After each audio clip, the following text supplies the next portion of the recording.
Fuck black history, ain't no black history. This ain't black history, this ain't that you'll see. They don't know about me, you don't know about me. They gon' know about me, you gon' know about me. See, I am not a slave, I was born to slide, I am not afraid. Hop about the K, oh yeah, free to God, they went out of state. I'm a child of God, I do not belong to the United States.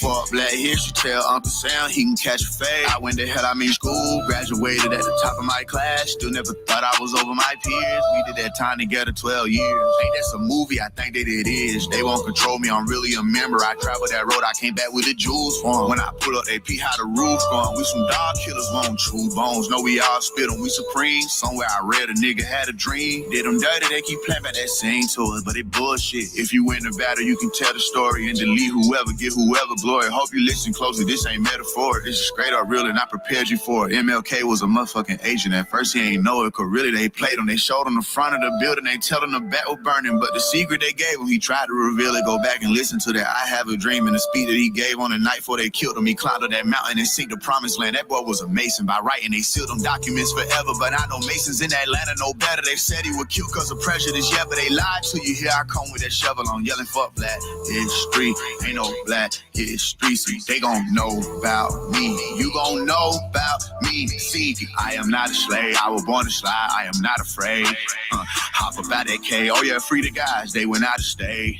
Yeah, I'm a child of God. I do not belong to the United States. Yeah, fuck black history. Tell Uncle Sam he can catch a fade.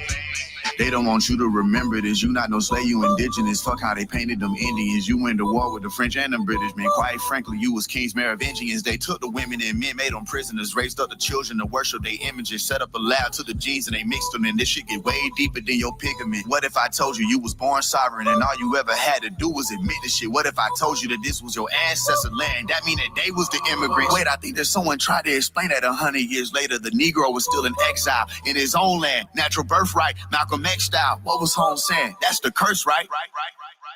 Fuck black history, ain't no black history. This ain't black history, this ain't that you'll see. They don't know about me, you don't know about me. They gon' know about me, you gon' know about me. See, I am not a slave, I was born to slide, I am not afraid.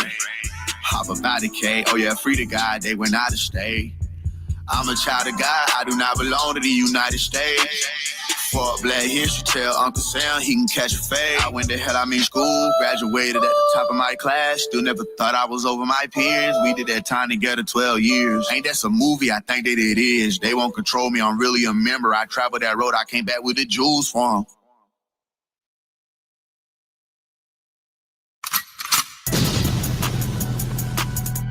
Yep. Wild Indian, yeah. Hey V, line them up. I'm a wild Indian, you know I go crazy. Ain't really Indian, that boy fugazi. I just keep it player, you can never play me. You got an ass so fat, girl, let's make a baby. And another one. Then I'm back to the trap, I'm trying to double some. She a bad woke chick and I love her tongue. We some jurisdiction boys, we some 101s. Look, don't compare me to no Martin dog, I'm like Malcolm X. Die by our freedom, we'll leave a crack a stretch. Round of applause, boy, you know we clapping text. Chucky dog, child play, yeah, nigga, that's what's next. Open up the cans just like Arizona. Pull up masked up like we got the Rona. We set up jurisdictions when we buy the corner. How you claiming that's your hood and you not the owner? Be the B, I just pulled up in the need for speed. Free the land, tell the colonizers that they need to leave. Wild Indian up in my veins, you know how we bleed. You ain't gotta lie about who we is, dog, just keep it G. We at war, we can't keep the peace. Since we at war, gotta keep the peace. Whack a cone, then I meditate. Should I need to breathe? Keep an Olmec head when we slide, dog, cause we the shit. Like my nigga said, bitch, we the shit. I can't keep the peace. If it pop off, then I want a piece. I'm just on release. I'm in go mode, motherfucker thief. In these streets like EBT, when we at war, make peace with me. I don't give a damn, understand. Fuck who stole this land, white or black or tan. Understand, it's fuck who stole this land. Might have seen me get a little buddy these hands. He wasn't no apple man. A lot of these dudes is Sambo man. They full of shit like my ammo can. What they call an N-word out the wrong mouth as an ambulance. Wild Indian, get it in advance, or you can post date it. Ask around, I'm the most hated. Straight sacred, they stole acreage. Yo, ape shit, show ain't shit. It won't be televised, I don't tape shit. Be the B, I just pulled up in the need for speed. Free the land, tell the colonizers that they need to leave. Wild Indian up in my veins, you know how we bleed. You ain't gotta lie about who we is, dog, just keep it G. We at war, we can't keep the peace. Since we at war, gotta keep the peace. Whack a cone, then I meditate. Should I need to breathe? Keep a Olmec head when we slide, dog, cause we the sheep.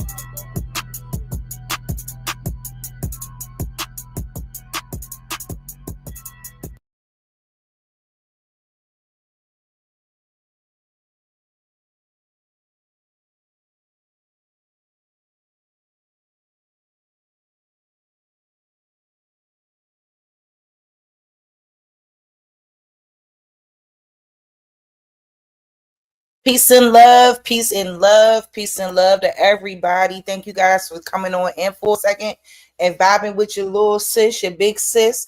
However, I follow that age range with y'all. I'm so just, y'all, hold on. Let me take off my overlay real quick. Y'all, I am just so upset.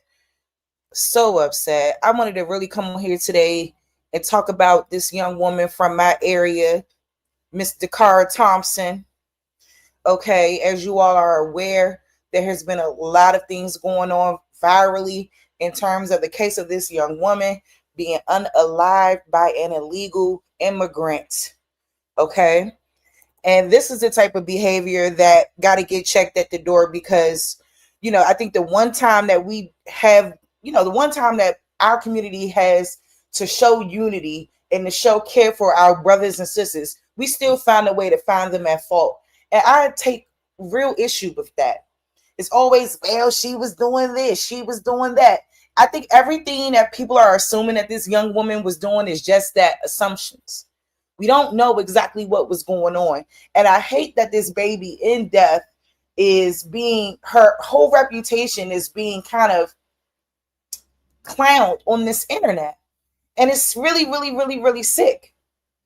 And it's mainly us doing it. And this isn't the example of what I be talking about when I say we don't have no unity, like us coming together. As much as I want us to on a good day in a beautiful world, I just don't see it. When I see the things that I've been seeing across this internet, y'all been pissing me off. And it's wrong. Because I think a lot of people forget that she's still someone's daughter. This little baby was missing for weeks, at least 2 weeks. 19 years old, a beautiful young woman, had her whole life ahead of her. And here we are being as insensitive and as mean as we can be about something that we really don't know anything about. So, real quick, let me get started. I want to actually read some of the newspaper articles and like some of the news articles that's been put out there, and we can kind of talk about, exactly get the details of exactly what took place. And then, we'll move on. I have some other videos I want to show and things like that, but I hope you guys are doing well today. This is serious to me because, like I said, the one time where we can show unity towards each other, we still try to find fault in one another. And it's sickening to me and it's disturbing. And I get so tired of that. And it's just really, really sad. I don't give a daggone. And for the record, I don't care what this young lady was doing. Nothing warranted her death. Nothing. I don't even know why people are trying to come up with reasons where she wasn't doing this, she wasn't doing that.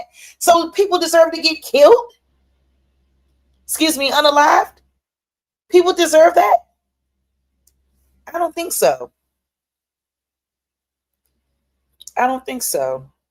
So let me start Y'all know I always got to read a little newspaper article first. So let's start here.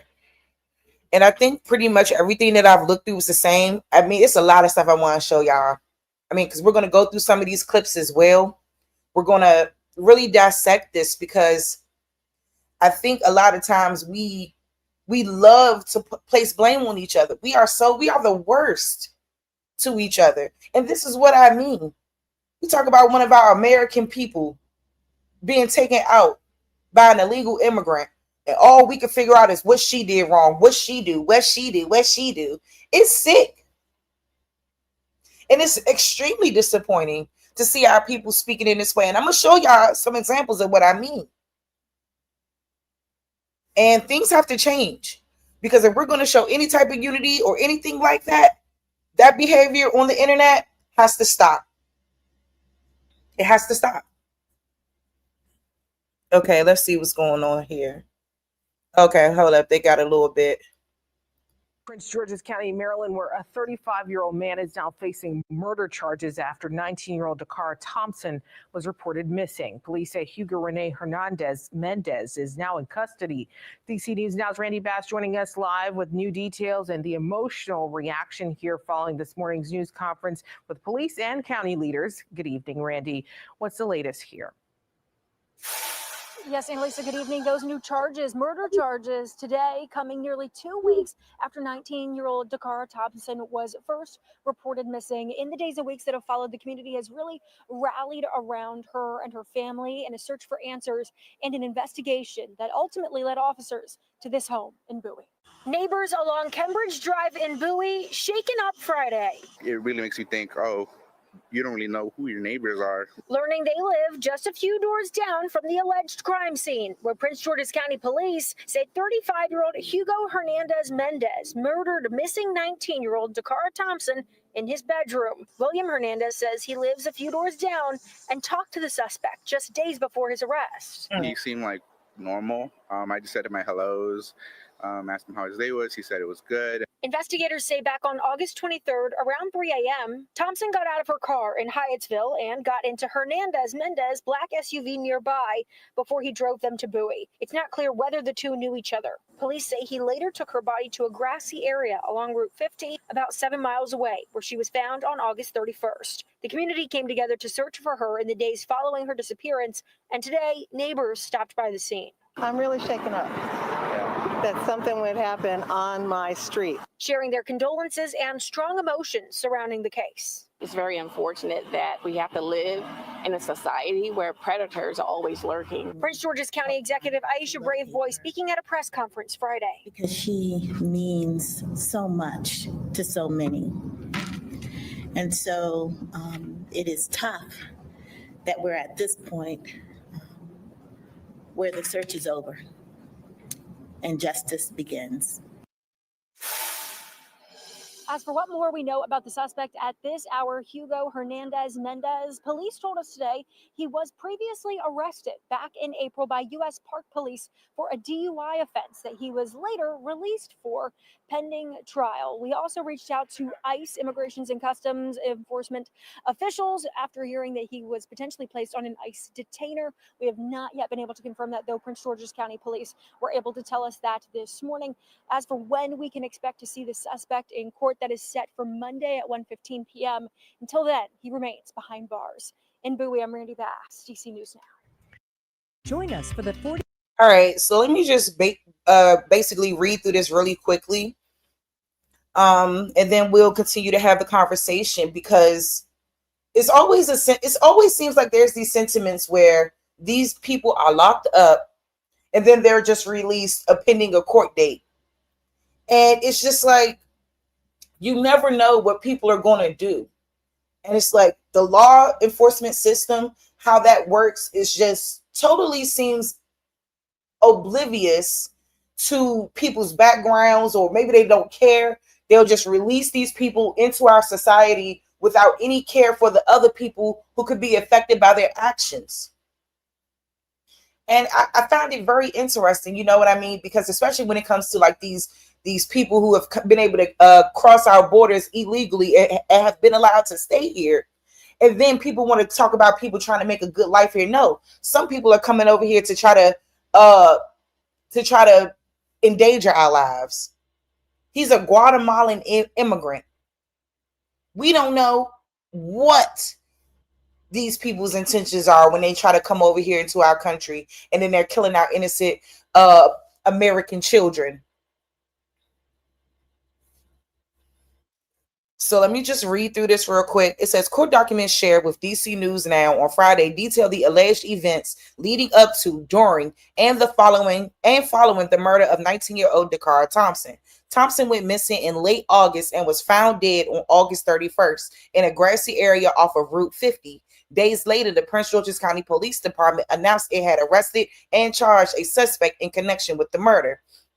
The missing person report. On August 23rd, police responded to an apartment in Lanham after receiving a missing person report. There, Daniel Thompson said his daughter Dacara was missing and had last been seen the day before. He said he tried calling Dacara Thompson, but she did not answer. A short time later, however, he received a text from her saying she was going to get gas. At the time, she was driving a 2013 Ford Edge. On August 24th, members of the Thompson family were able to see the most recent location of her phone, which said it was in Hyattsville. Okay, let me pause that. Which said it was in Hyattsville. Her family went to the area and found her Ford parked on the side of the road. They contacted the police for additional help. Now, okay, let's keep going. So when they found her vehicle on the side of the road, which I'm surprised they did not detail here, it was news reports that were stating that when they found, and I'm going to show it too because I got some clips of it.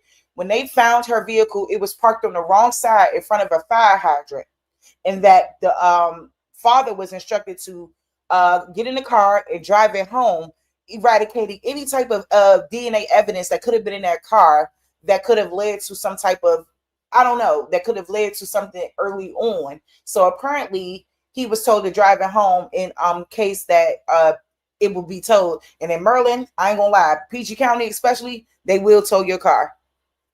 They will tow it. So, anywho, discovering Dacara Thompson's body. I spelled baby girl name wrong too. I need to go fix that. 1 week later, at around 4:50 p.m. on August 31st, the Maryland State Police responded to reports of a disabled vehicle on the bridge over the South River in Annapolis. Troopers found a body on the river embankment about 30 feet below the bridge. The woman, they observed, was fully naked and had visible tattoos and jewelry. MSP, Maryland State Police, sent photos of the woman's body to the detectives investigating Dacara Thompson's disappearance.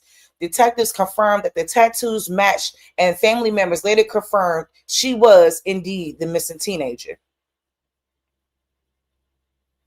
All right. Dacara Thompson's last known movements.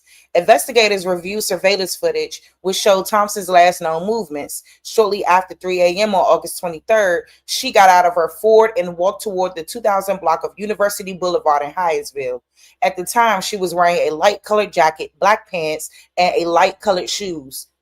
She walked into the parking lot of a nearby Family Dollar and spoke with the driver of a black GMC Yukon Denali. After speaking for a short time, Thompson got into the passenger front seat. About 45 minutes later, the two had driven to a home in the area of Cambridge Drive, according to the court documents. Detectives observed the same GMC in front of the same home on Cambridge Drive on the evening of September 3rd, according to court documents. As they were about to execute a search warrant, detectives saw a man leave the home and get into the GMC. They conducted a traffic stop in the early morning hours of September 4th as the man started to drive down Cambridge Drive. He was identified as 35-year-old Hugo Rene Hernandez Mendez. Hernandez Mendez reportedly detailed the events of August 23rd, saying he'd been at the Galaxy nightclub in Hyattsville, Maryland, which is across the street from the Family Dollar where Thompson got into the GMC. He told detectives he was supposed to meet up with his ex-girlfriend, but never did, court documents stated. After further questioning, he denied any involvement in Thompson's murder and asked for a lawyer, ending the interview. Just after 9 a.m. on September 4th, detectives executed a search warrant at Hernandez Mendez's home, detaining multiple other occupants for further investigation. One person told the police that they lived with their family at the home and are cousins with Hernandez Mendez and two other roommates. They reported Hernandez Mendez has a drinking and drug problem, according to court documents. A second person said they recall hearing Hernandez Mendez having sex with someone at around 5 a.m. on August 23rd. After waking up a few hours later, they remembered walking outside and seeing that the GMC was not parked outside the house. They told detectives they thought that this was strange since Hernandez Mendez reportedly does not work on Saturdays and the GMC is usually parked out front. A third and fourth witness reportedly did not know anything about the overnight hours of August 23rd and told detectives that they live on the opposite side of the house from Hernandez Mendez. Evidence collected. According to the court documents, multiple items of evidence were recovered from the Cambridge Drive home. Detectives reportedly saw trash bins in the driveway with bags of trash inside. Multiple identifying documents of those who lived in the home were found inside those trash bags. In summary, detectives said they know Thompson was in the area near Cambridge Drive home from about 3:45 a.m. on August 23rd until her phone deactivated just after 5 a.m. Court documents said that the sexual intercourse was heard coming from Hernandez Mendez's bedroom, which sounded as if someone was not enjoying it. Based on their evidence, detectives said that they believe Hernandez Mendez murdered Thompson in his bedroom on August 23rd before driving her body to the area of the Maryland Route 50. He then allegedly threw her body over the bridge across the South River in Annapolis. Okay. So now let's move right along. So now that we all got a detail of what is going on here and what took place, he was told by Maryland Maryland police to move the car. So I got to find that video on that and I can pull that up as well. Peace and love, everybody. I apologize. I was reading, honey, just so all of y'all can get an understanding of what took place, what happened. And now we can move on to some of these videos and we can kind of still get more of some details of what was really taking place, right? So let's first go, because I want to show y'all the video. They got the surveillance video of her. So let's go here. News alert tonight. A body found in Anne Arundel County may be linked to missing Prince George's County woman Dacara Thompson. That is a big story tonight at 10 o'clock. Shamari Stone's live tonight in Waldorf with the latest. Shamari. Well, Jim and Angie, moments ago, we tried to speak with Dacara Thompson's mother, and Dacara Thompson's mother and father. They don't want to discuss this latest development at this point. Meanwhile, this investigation is continuing. Tonight, Sky Fox hovering near a grassy area off of Route 50 in Annapolis after Maryland State Police discovered the body around 5 o'clock Sunday evening. Right now, Prince George's County Police cannot confirm the body found is 19-year-old Dacara Thompson, but say it does look like her. Investigators are waiting on an autopsy result to confirm. Fox 5 first told you about Dacara's disappearance. When we spoke to her parents last week, they told us the last time they saw Dacara was when she left home in Lanham and said she'd be back. We found Dacara abandoned, and and we found her belongings in the car. Look at this. So I don't know. The only thing she has with her was her phone and the location where we found her car. She was last seen on August 22nd. Surveillance video from Hyattsville, Maryland, showing her locking the SUV that was parked in the wrong direction on the street and walking away around 1:30 in the morning, 9 miles from her house. At that time, we continued to do video work in the area. We worked with the family to try to work through cell phone information to attempt to locate her.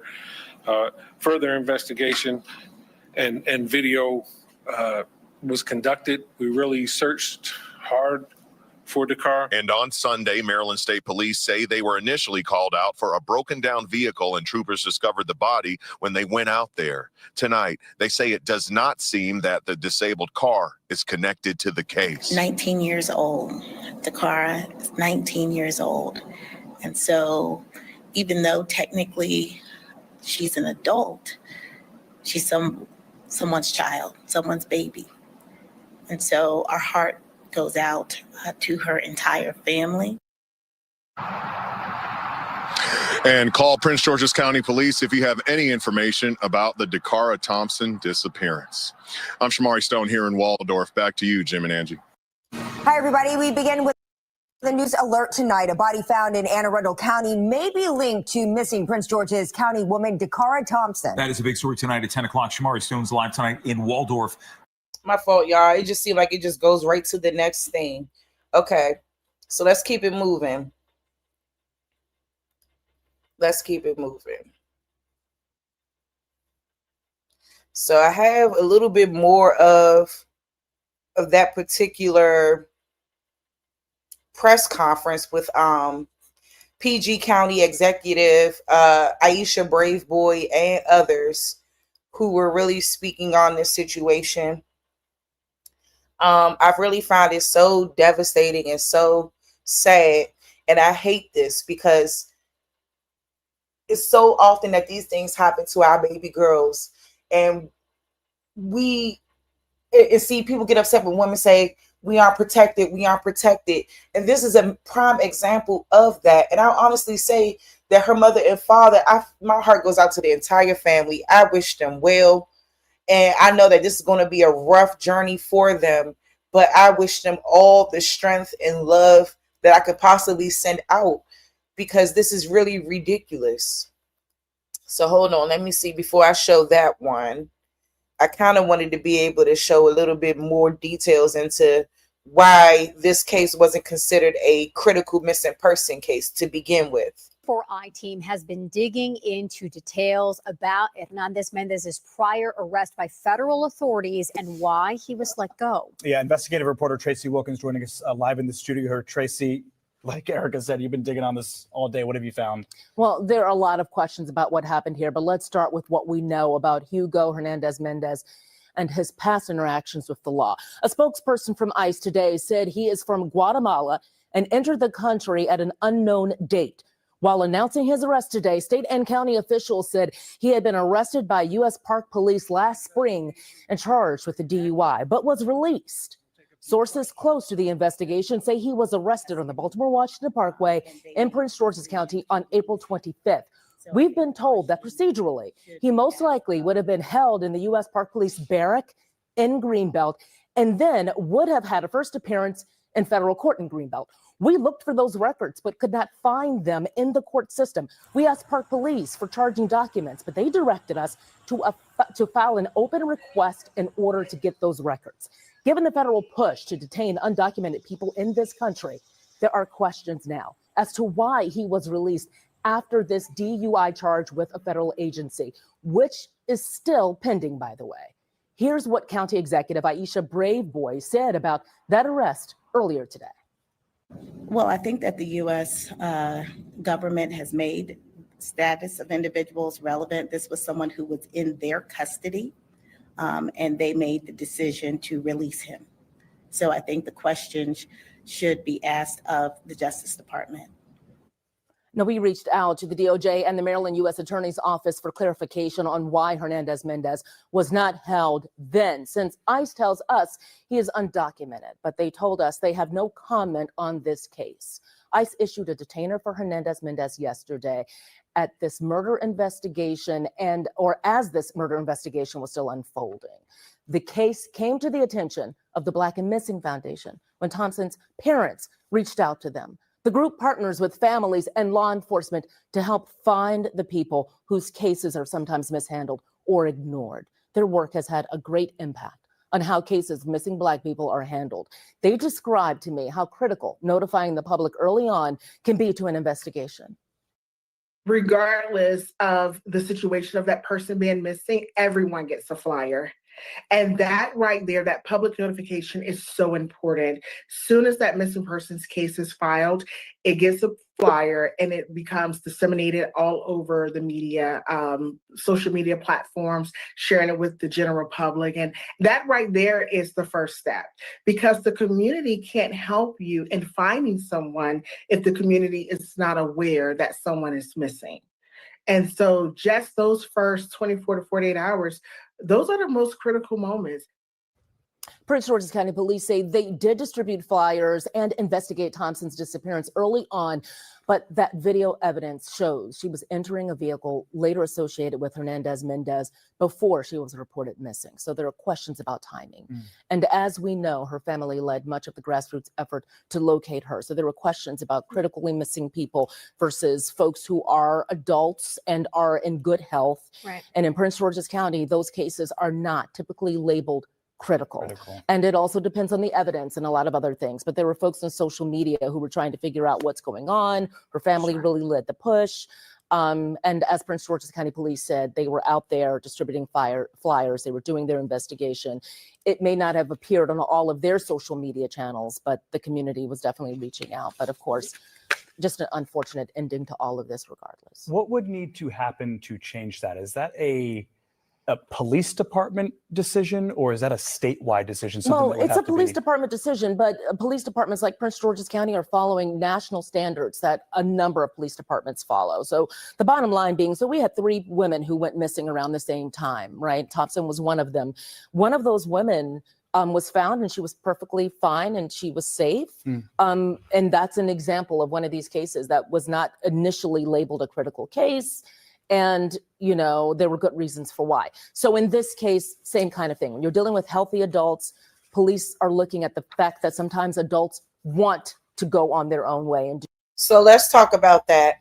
So when people are often deemed missing, from what I'm hearing here and what she's saying, is that a lot of times, especially when they are considered a quote unquote adult. And I feel like at 19, yeah, legally you may be an adult, but if maturely, you're not an adult, right? So a lot of times what we have is a case of someone being of legal age and these things take place, and maybe the urgency to go and check and really be on top of this type of situation is lessened when we think about all the other possibilities that a 19-year-old could be doing. Or she might have just left, or she might have did this or might have did that. Everything is an assumption. And I think that especially when it comes to our beautiful brown girls, this becomes a really, really huge issue, and it has to stop. And it has to stop. This little girl said she was going to get gas, okay, and she never made it back. So real quick, let me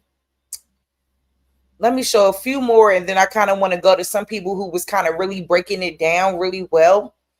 But let's go here, because I just want to show all the news clippings, because I think everybody has pretty much exhausted all the news clippings. And then what I'm going to do is I'm going to go into some of these nasty freaking people on TikTok who are making these terrible statements about this 19-year-old girl. And it's really, that's what I'm really mad about. And I've been mad about it all weekend. It's just that I've been, y'all, as y'all may or may not know, that I'm in my master's program now. So I've been doing a lot of work, doing readings, trying to make sure my assignment's done. I'm in groups, trying to make sure that me and my group is good, things like that. So, a lot of things have kind of been pushed back from me, especially being on YouTube. Like right now, YouTube is like my last priority, but I miss y'all and I love y'all so much and I love doing this, that I had to come out here and speak about what was happening right under my doorstep, right in my community, right in my area. And it's really so heartbreaking to hear people speak like this about this girl, because she could have been any one of our daughters. She's old enough to be my daughter. If I was a teenage mom, just hypothetically, just saying, she's old enough to be my daughter.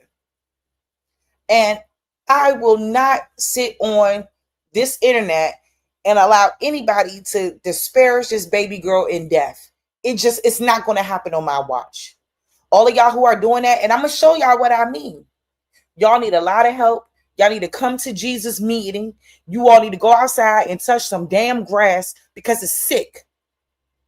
It's sick. And we have to stop. Especially when we're talking about all the things that need to happen. We need to come together. Y'all hate this. Y'all hate that. But as soon as something happened to one of our girls, y'all quick to find them at fault. No. Investigates uncovering new information about the murder of a 19-year-old whose body was dumped over a bridge near Annapolis. A suspect we know in custody tonight, and authorities say he's in the country illegally. Investigator Mike Halgren live in Anne Arundel County with what charging documents reveal about this man and the case. Mike, good evening. Good evening, Rick. 7 pages of detailed charging documents. This suspect was from Guatemala. According to court records, he worked for a Baltimore-based landscaping company. Police used surveillance video and cell phone tracking to build their case. This suspect is now being held without bail. And a warning, some of the details you're about to hear are disturbing. This is a good young woman who wanted to do good for her community. Have you seen Dacara? A heartbreaking end to the search for 19-year-old Dacara Thompson. Her family desperately looked for answers for weeks. I want my baby back. I just simply want my daughter back. Police found Thompson's body on Route 50 near Interstate 97 in the Annapolis area. According to charging documents WJZ Investigates obtained, the suspect, 35-year-old Hugo Hernandez Mendez, threw her body off a highway bridge into the South River. She had skull and facial fractures. The family identified her through tattoos. At this time, there are no additional suspects. However, this investigation is ongoing. Thompson, who lived with her dad, disappeared after going out to get gas. She sent him this text. I should be back soon. I love you too. Good night. The 19-year-old is seen on surveillance video leaving her SUV behind in Hyattsville. According to charging documents, she approached the suspect's GMC Yukon, and after approximately a minute of conversing... Look at that little girl, y'all. They said she 5'2", 105 pounds. And he did this to this. And see, and this is why I was against immigration so much. And then people wonder why, for example, when I was on the Sites Firm, and tomorrow we have a show, shout out to the Sites Firm. But it's like every time, I talk about immigration, it's one of my own that seem to have an issue with me having an issue with people being able to come here legally and not being properly vetted. This is why. Now you understand why I have an attitude and why I have a problem with this type of thing that's going on. I'm not saying that everybody that come over here is bad and all of that, but these types of situations is the reason why people need to be properly vetted and go through that process correctly. We should not be allowing criminals to cross our borders. And then one of our own is being hurt and killed. For what? And then you got a bunch of people on the internet pissing me off, acting like she deserved this or something. I don't care what she was doing. Let's put that out. I don't give a damn what she was doing. How about that? She don't deserve what happened to her at all. And we have to stop trying to find reasons why something bad happened to somebody. Finding reasons why something might have happened and trying to find a way to make it their fault. It's our people doing that when we know the circumstances around it being an illegal immigrant. Like, y'all need to, I'm telling you, a lot of y'all motherfuckers need help. Y'all need help. For real. Walks over to the passenger side of the vehicle and gets into the passenger front seat. Police say they drove to his house in Bowie and believe he killed her in his bedroom. A roommate reports hearing the defendant having sex and then a grunting noise, which made it believe that someone wasn't enjoying the sex. After executing a search warrant, police found what they believed to be the victim's blood and missing fingernail, along with hair and other evidence in the bedroom and in the trash, along with multiple pairs of women's underwear and lingerie. Hernandez Mendez agreed to an interview, telling detectives he went to a nightclub to meet his ex-girlfriend, but never did. When detectives questioned further, the defendant denied any involvement. Prince George's officials say Hernandez Mendez was in the United States illegally. U.S. Park Police arrested him for a DUI 5 months ago, but let him go. The U.S. Government has made status of individuals relevant. This was someone who was in their custody, and they made the decision to release him. So I think the questions should be asked of the Justice Department. And ICE has now issued a detainer for the suspect. Now, the victim worked for a nonprofit that was one of Governor Moore's initiatives, and the governor tonight is calling her a bright light, and he is promising accountability for anyone responsible for her murder. We're live in your corner in Anne Arundel County. Mike Helgren, WJZ. And mind y'all, from what's been being said, she was found 30 miles from her home. This girl live in Lanham, Maryland. She was found 30 miles from that. Come on now. And we want to find a way to fault this young girl. And here's the thing. A lot of y'all act like y'all wasn't 19 and 20 and all that. A lot of y'all like to act like that.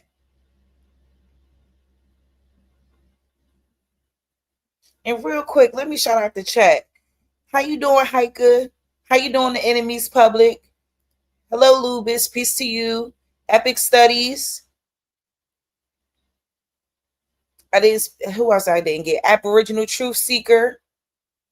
Most hated Bronze Flat Power God. Thank you for showing love tonight. Big sis Nisha.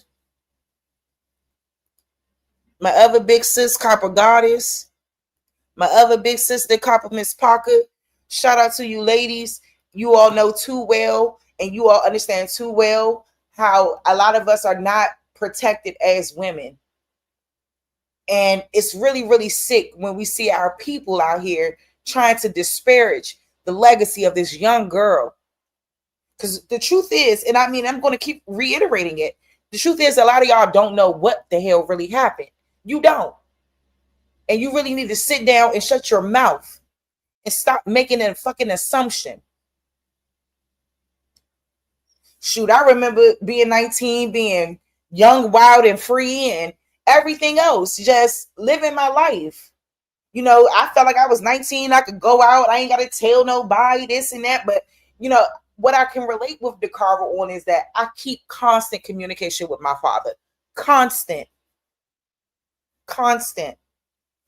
And, you know, my father not going to push too hard when you're 19 and 20 and all that. But trust and believe. To me, when you park your car in the wrong direction in front of a fire hydrant, to me, that's not a sign that you're about to go and leave for 30 miles from your home. That's weird. So it has to be something that was going on, that this young lady might have been put under some type of duress or something that might have took place.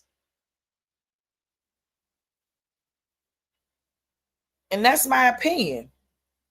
And I'm going to show y'all all the news clippings that I have, and then we're going to move on to these foolish people on TikTok. 19-year-old Dacara Thompson will remain behind bars after appearing before a judge in Upper Marlboro today. Our Katie Barlow was in the court and has the latest. Katie? Hey guys, it was an absolutely packed courtroom this afternoon when Judge Katina Stewart took the bench. I was sitting right behind the victim's mother, Carmen, and it was mostly family members and supporters of the victim, 19-year-old Dacara Thompson, who police say was murdered and then thrown over a bridge off Route 50 in Annapolis. Now, 35-year-old Hugo Hernandez Mendez, who is the suspect in this case, ICE says is in the country illegally and living in Bowie, Maryland. He appeared remotely in a prison jumpsuit from jail, and that's where he's going to remain for now. Now, during court today, Hernandez Mendez's lawyer waived the bond hearing. That means they agree not to challenge his detention. But Judge Stewart went out of her way to emphasize that she would not order his release anyway, based on the current allegations. And that's because there's no set of conditions that would be reasonable or assure the safety of the community. Thompson's mother, Carmen, spoke out after the brief court hearing alongside Prince George's state's attorney, Tara Jackson. We asked Carmen if her family is prepared to relive the horrific details of her daughter's murder as the case continues for what could be months or years. That's a tough question. That's a tough question because we know it's going to be extremely hard. We just ask that everybody pray for our strength through the process. Police say Dacara Thompson could be seen on surveillance footage entering the suspect's vehicle at the Family Dollar store on University Boulevard around 3 in the morning on August 23rd. Those were her last known whereabouts before her body was discovered off Route 50. Now, police identified what appeared to be bloodstains, women's lingerie, hair from a wig consistent with one that Thompson wore, and a fingernail that matches one missing from Thompson's hand when searching Hernandez Mendez's residence. Now, the state's attorney says that there will be next steps in this case. It is very much an ongoing investigation. As to the court process, Hernandez Mendez is due again back in court on October 8th for his preliminary hearing. Katie, what did the state's attorney say about his status as someone in the country illegally? Well, we asked about that. She said that's not her primary concern right now and that her focus is. Why is that not their primary concern? This person has a status of being an illegal immigrant and he committed a crime in this country, a heinous one at that. Why is that not their top priority? I do not understand the depths within this court system. Why is he being afforded any rights of an American citizen? Why? On justice for the victim and for the victim's family. Not every 24-hour smile is created equal. Okay, I need to calm down. And I am. I'm trying to make sure I showed you guys everything. Okay, so let's go here.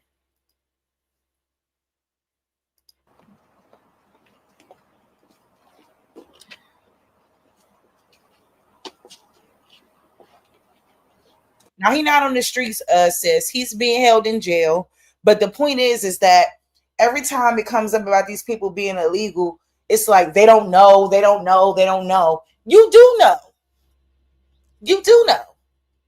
And the fact that he was an illegal and committing a crime, I hope they sue the pants off of PG County and the state of Maryland. Sue they ass. Because we keep harboring freaking fugitives that are not from this land. And they're allowed to go out here and do these heinous things. And we're treating them as if they're some type of first-class citizen. Giving them court hearings. And he should be at the bottom of fucking Guantanamo Bay. Excuse me, y'all.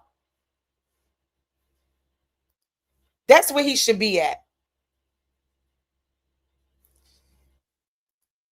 And that's the crap that pisses me off. Even with my own case right now, y'all. Y'all have no clue what I'm dealing with my own case right now. Because these people want to harbor illegals. And if they show that these illegals and them being allowed to come into this country, like they don't want that to look like it was a bad thing. They don't want it to look like that. Because anything that, okay, so let me back up. So them allowing these people to come into the country, like I said, it will be a bad stain on them. It will be a bad stain on the Democratic Party. And it just is what it is. A lot of shit is a bad stain on this country as a whole. But we can't continue to sit around and take this. And we're not. I'm not.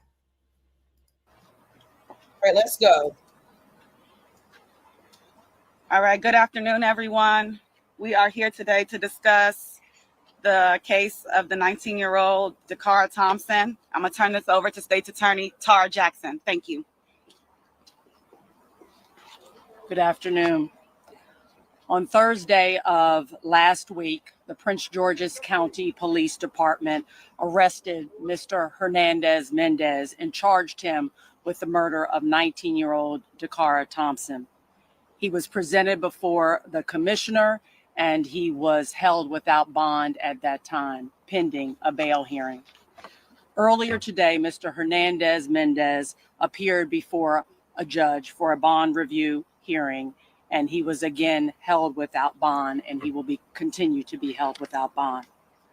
I know that the public has been following this case closely, and there are a lot of questions and concerns about the circumstances surrounding Ms. Thompson's death and, frankly, the immigration status of the defendant.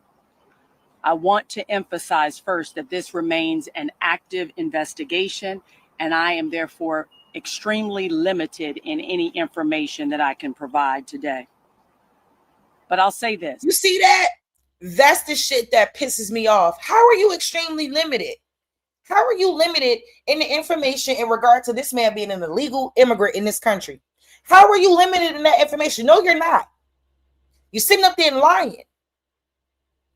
And that's the problem that I be having with these people who call themselves, for the people, whatever. They're these attorneys. No, y'all are for the system. Y'all are sick. Why is he being held in jail instead of being deported out of here?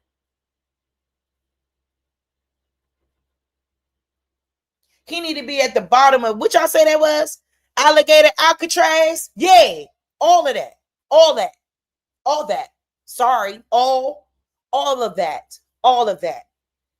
You think you're gonna be out here murdering our babies? And like I said before, I don't give a goddamn what she was doing. I don't give a goddamn.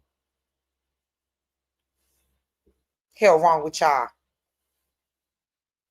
Telling you, these folks gotta go. I'm telling you, and that's why I've been against it from the beginning. From the beginning.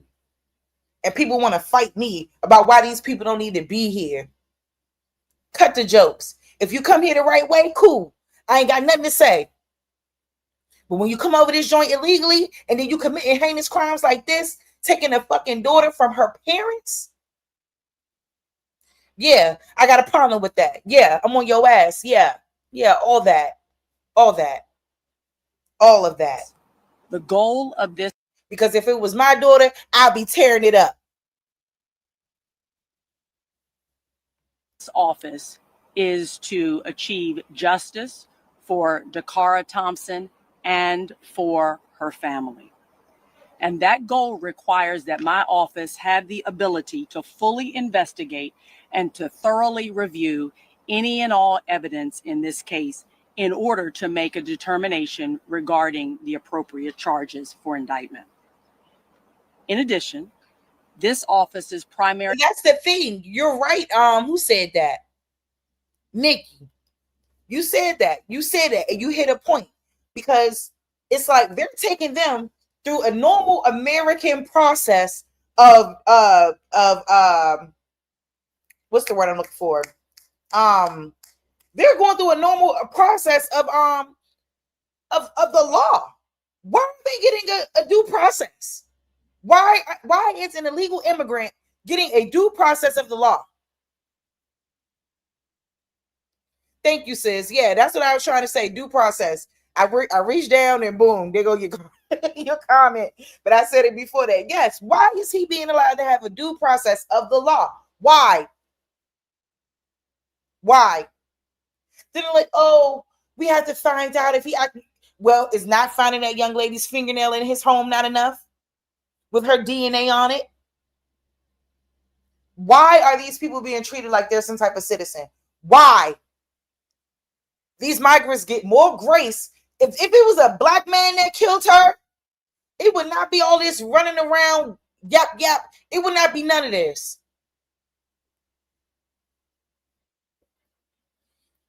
All right, let's keep. I'm sorry, y'all. My concern is not the legal status of the defendant, or frankly, of any other defendant. My concern is to hold accountable people who commit crimes against the residents of Prince George's County. My job is to hold accountable anyone who commits a crime in Prince George's County against, again, our residents. At this point, there is not much more than I can say, other than as the state's attorney, it is my job to ensure that the process is fair, that it is transparent and in full accordance with the law. And we will remain steadfast in our commitment to achieving justice.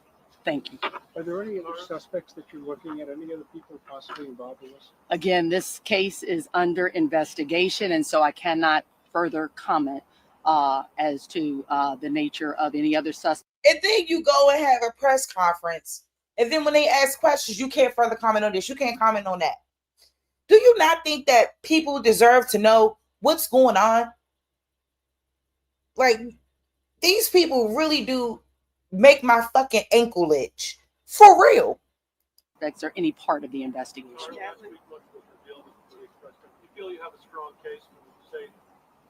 Again, there were charges. The commissioner's office found probable cause. The judge has now held this defendant without bond. But as to the strength of the case, I can't comment on that at this particular point. Sometimes the real breakthrough doesn't come from the vision board. It comes from sitting down with someone who helps you process. In terms of what's next, our office again has to thoroughly review not only the charges that were lodged against the defendant, but the evidence that the police have collected in this case and continue to investigate where necessary, along with all of our law enforcement partners. And we'll make a determination in short order as to the appropriateness of any charges and what those charges will be. And then we would present to the grand jury for indictment. Has there been a cause and manner of death determined at this point? And is there anything holding that up, as far as that process? At this point, I can't speak to that, but we will. I can't speak to anything else that was not revealed within the statement of charges. Any other questions?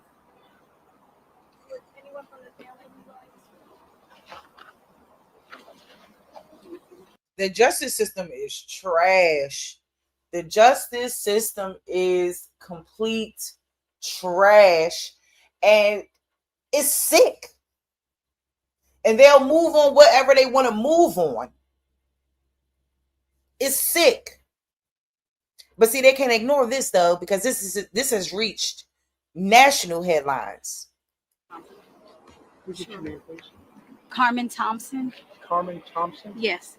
And you are a? I'm the mother of Dacara Thompson. Oh my God. What were your thoughts She's so strong.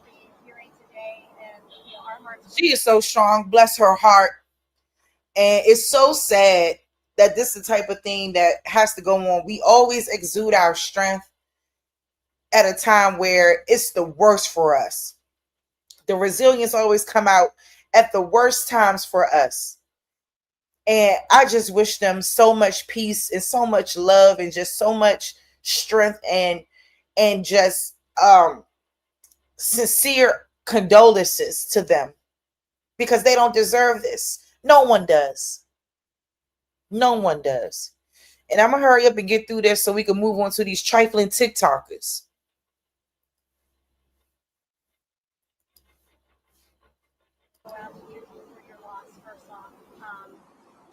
What do you want to say now that this justice is moving forward? I would like to thank the PG County State's Attorney's Office for the great service that they've been providing. I just want justice served for my daughter.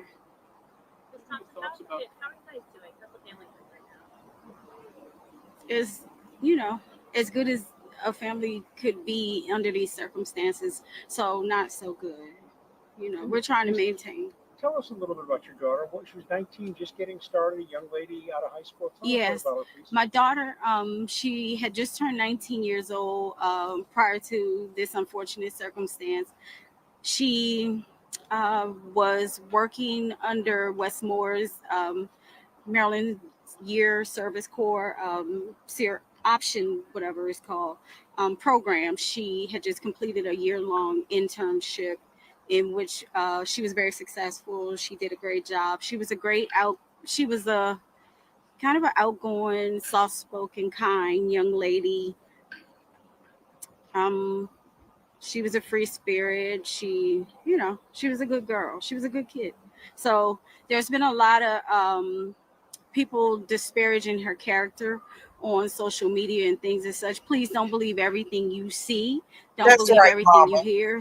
Out of respect for the family and us grieving, please, approach everything with grace. We would appreciate that.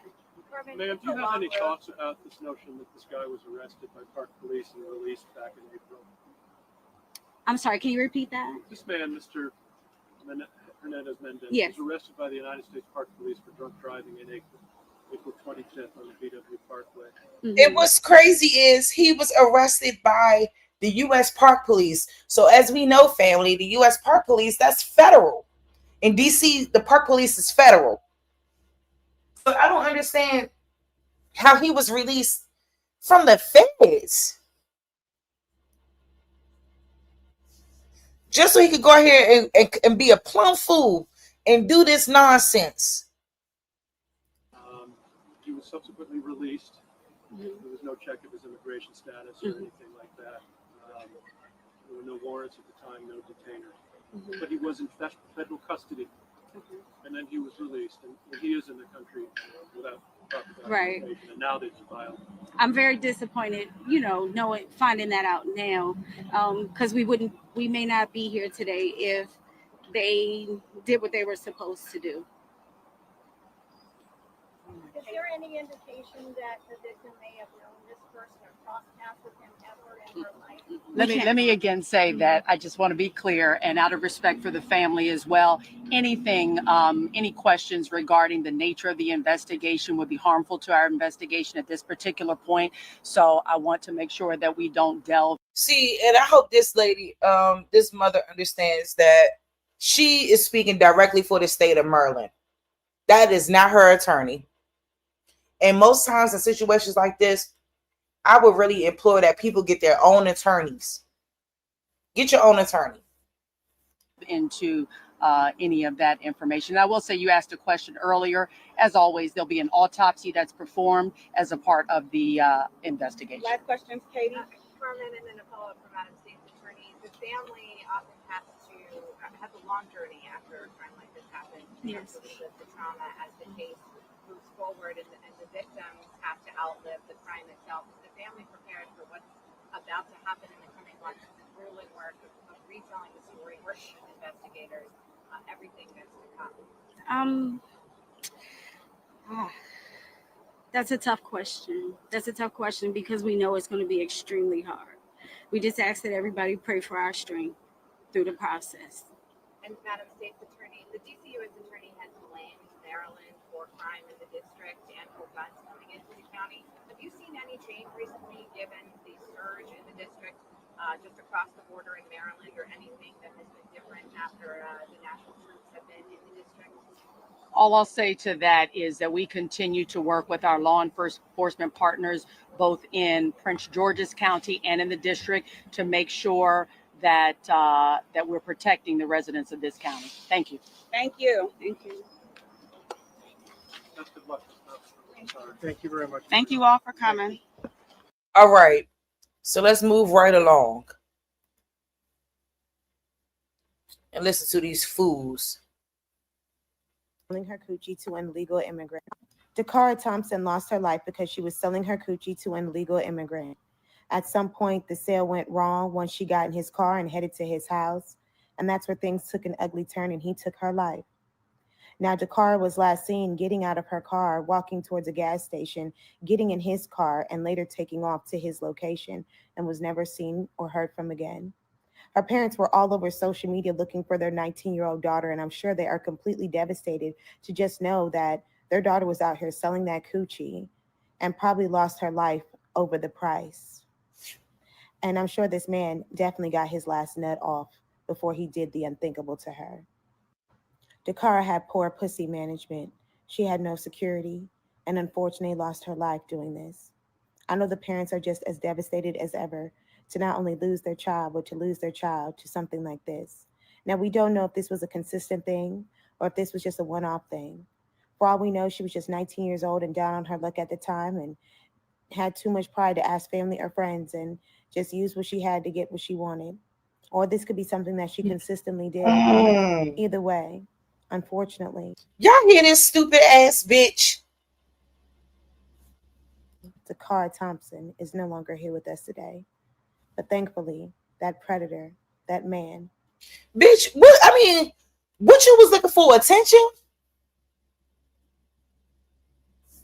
What was you looking for?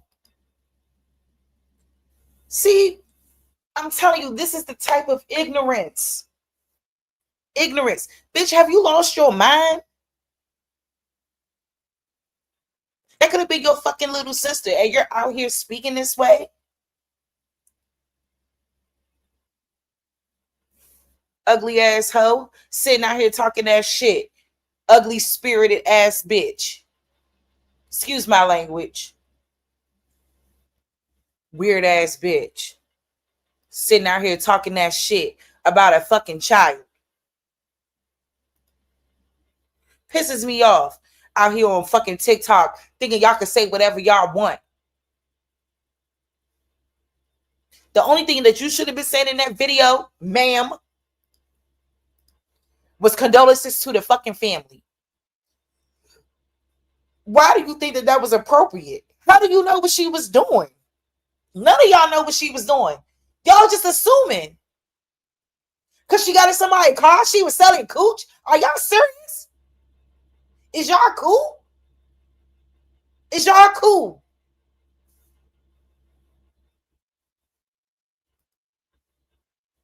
Y'all is not cool out here. For real. Stupid self. I'm telling you, having beauty do not make up for having brains. I'm telling you right now.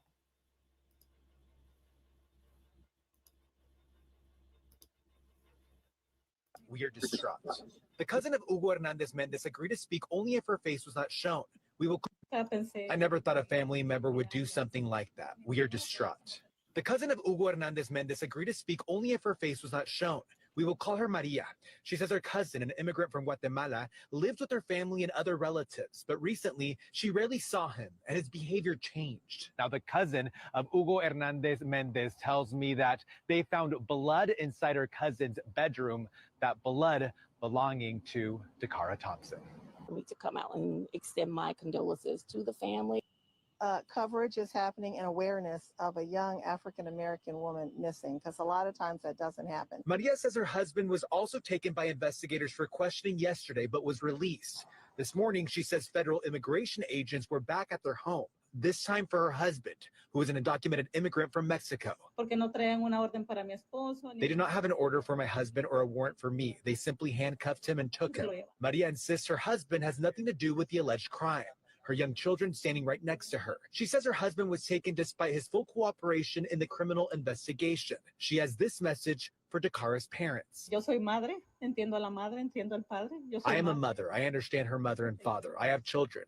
I hope God gives them strength through this difficult situation. I really lament that it was a family member of mine, my cousin. I am really sorry. Child, bye. Child, bye. I never thought a family Okay, member let's would do keep something on. like that. Some of these people who was up here saying this girl was selling cats.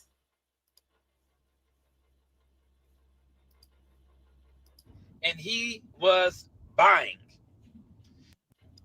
She was selling and he was buying. She was 19 years old. Obviously, this dude has nothing in common with her to be meeting with her in the early morning hours at a gas station. Okay, so let's keep going. It's a couple more.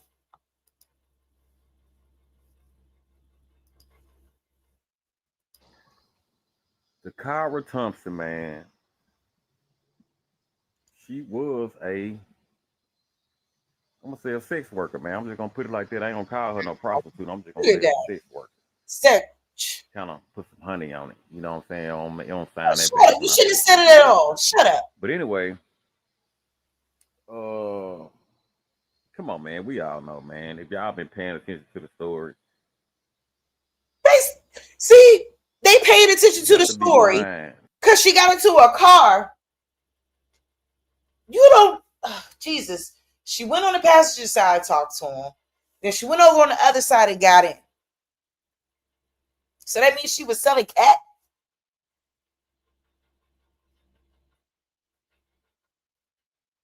I know when girls used to go and get them some little get some marijuana from the weed man. They'll go on around and sit in the passenger side and get their weed, thinking they about to get out. We don't know. To not see what happened. This girl was 18, 19 years old.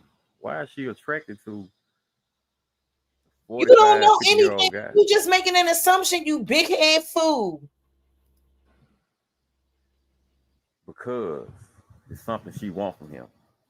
And it's not ding-a-ling. It's gonna be that ching-ching. That's what it's gonna be, man. So that's why she ended up getting killed, man. And then, like, let's just cut all that to the side. Let's just say she not a sex worker. Let's say she got involved in sex trafficking. and she fought for her life.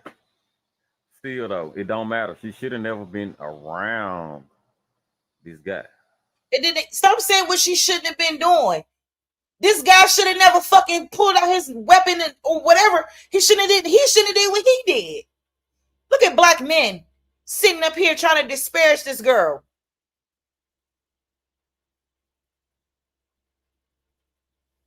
Ain't nobody holding this illegal immigrant accountable for what he did to this girl.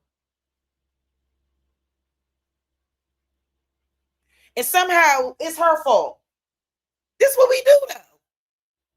We always try to find a way to blame these girls. And it's getting sick. I hate it. He could have just been a foul guy. He might not even be the one that really killed her. He might just gonna be the one. You don't know anything. You don't know anything. Just shut up. Because the only thing that you should have been saying was condolences to the family. That's it. He is the one that killed her, but he could be a part of this organization where they doing this sex trafficking stuff. You know what I'm saying? So it probably wasn't even on no sex worker tricks type of stuff. You know what I'm saying? It probably just, oh yeah, we like you. We looking for girls like you. We gonna snatch you up, and maybe the girl would just fight for her life, man. I don't know, man. Let me know what y'all think. What happened? Shut up.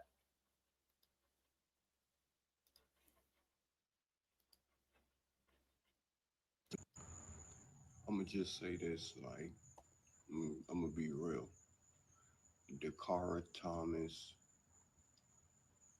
she was selling box to the Mexican man, which led to her unaliving. Soon as I heard this story, I kind of already knew. It's a unfortunate situation that happened, and my condolences go to her family. But she was selling box to the Mexican dude, and I just think he got tired of something transpired when they had that meetup, and it led to her unaliving. It's very unfortunate, and like I said, like, my condolences go out, but she was selling box.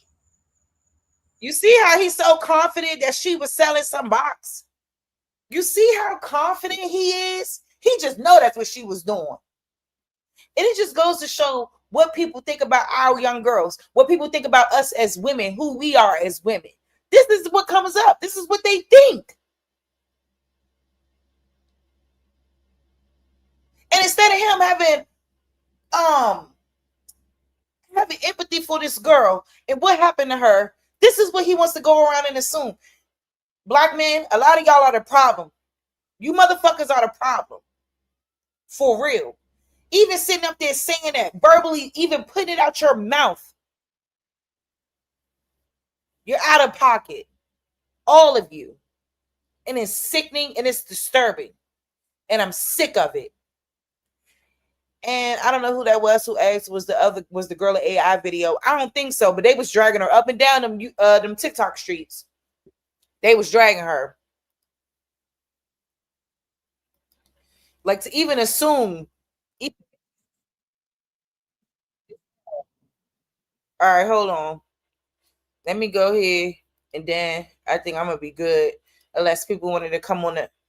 Ooh, your browser has lost connection to your share screen audio. Okay, hold on. Let me see if I can fix that. See if we can hear. Because I don't know why it's losing what you call. I just paid these people a cute coin. Okay. Can y'all hear that? Let me know.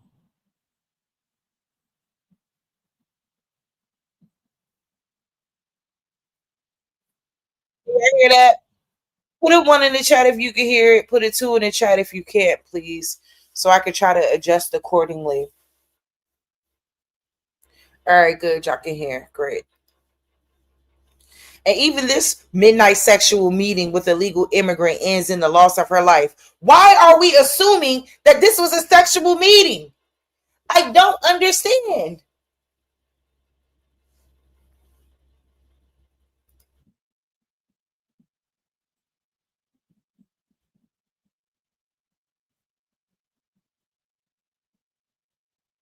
All right, hold on. So let me let me stop the screen because there's no reason why my screen shouldn't be working. All right, let's see. Let's try again. Yeah, Breaking news in the Dacara Thompson case. They have charged someone with her murder. This is the story of Dacara Thompson, aged 19, All right, what a about young, that? beautiful lady who had her life going well for her until it was snatched away from her by Hugo Hernandez Mendez, a 35-year-old illegal immigrant from Guatemala. Dacara, for some reasons, got up in the middle of the night and met up with Hugo for some suspicious reason. For all y'all keep trying to make them funny ass jokes talking about. Oh yeah, that's what I meant to show. Her peoples. Where's that video at? Why don't I have that video on the screen? I had that video up. Maybe I didn't, but it's all good. They showing it right here. Y'all don't know the background story of what the fuck really happened. The only people that's gonna really know the story is the nigga that did it and God. She told her dad she was going to get gas, but when he woke up the next morning, she was not yet back in the house. I said, I'm about to go to bed. I was just checking on you. She said, I got gas and I'm out. I should be back soon. I love you too. Good night. That would be the last time. It's easy to assume she went to the gas station or she was going to get gas. But like, see, when we used to say gas meant weed. So I don't know. I don't know myself. Anyone will see her alive. Why did she decide to meet up with Hugo in the middle of the night? We were notified that Maryland State Police located a body. Some people said she was selling herself while trying to hide it from her parents. I'm gonna just say this, like, I'm gonna be real. Dacara Thomas,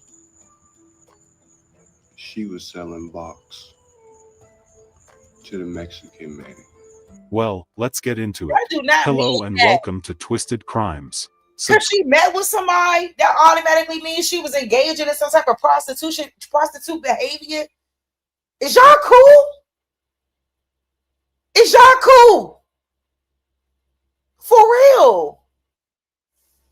Subscribe and hit the like button for more stories. This story takes us to the Prince George's County in Maryland. Dacara Thompson, aged 19, was a mommy and daddy's girl. Dacara was also active in her school playing sports. 60 seconds with the car. Alright, what's your hometown? Where you from? Maryland. Alright, when's your birthday? August 8th. Alright, what's your favorite color? Pink. Okay, what's your dream occupation? Real estate. Ooh, I like that. Okay, what's your biggest pet peeve? Mean people. I don't like mean people either. What's your favorite artist? A beautiful and sweet young lady overall. This pretty girl. Beautiful. And all we can do is find fault in her. Her parents trusted her so much, but there was a side of her they weren't ready for. Well, on the night of August 22, 2025, Dacara told her father she was going out to get gas and left home. By the next morning, August 23rd, panic set in. Dakara's family reported her missing, sparking a desperate search. Carmen has spent 10 days now searching for her daughter and thought the mill was a good place to look. So why here? Why are you looking here? I'm exhausting any resource, anything that I can think of. I noticed this yesterday when I rode by to go to the location. I noticed it from my right view when I was riding by, and I made a note to come back and check here also this morning. Flyers went up. Friends shared her picture online. Officials are looking for a missing 19-year-old woman. She vanished more than 1 week ago. Dacara Thompson from Lanham was reportedly last seen August the 22nd. Her family found her car and other personal belongings in Hyattsville. Our Dave Laval reports where family and friends gathered just tonight to desperately find answers. Dacara Thompson is 19 years old. She vanished just over a week ago, not far from where we're standing here in Hyattsville, Maryland. Her middle name is Rose. Pink is her favorite color. Family and friends want you to know that because they're on a desperate search to find her. I'm so broken. I'm so broken. An emotional Carmen Thompson describes her life since her daughter disappeared August 22nd. Nobody should have to experience what I'm feeling right now as a parent. Both parents joined dozens of supporters for a prayer vigil near where they found Dacara's car along Jasmine Terrace. Surveillance video is said to show her as she walked down a sidewalk towards Riggs Road. That's the last seen of the young woman. Her father's message, a simple one. I just wanted to come home. Tears flowed openly during the roughly 1 hour vigil as people gathered to help the family. Have you guys seen this young lady before? They handed out flyers with Dacara's picture on them, hoping for any lead. And I just want my daughter back safely. I do. Tonight marks exactly 1 week since 19-year-old Dacara Thompson went missing. Her heartbroken family telling me she was last seen on surveillance footage, parking her car here along Jasmine Terrace and then walking down towards Riggs Road. I want my baby back. I just simply want my daughter back.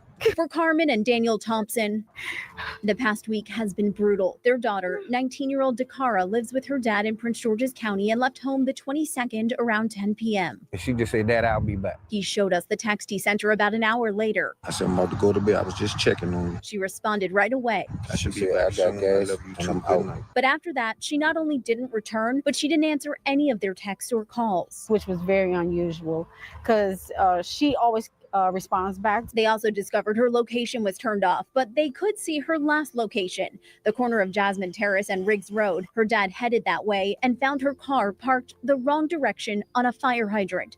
A neighbor's camera capturing what appears to be her getting out of the car and walking away. Her purse was in her car. It had $60 cash in it. The only thing she had with her was her phone and her key fob. They called police, who they say never searched the car, but instead told them to take it home. Because they say it's a chance it will be towed if it stayed there. So they did and kept searching on their own. I sat there for 2 days, for 48 hours, just to see if she or someone else would come back to look for the car.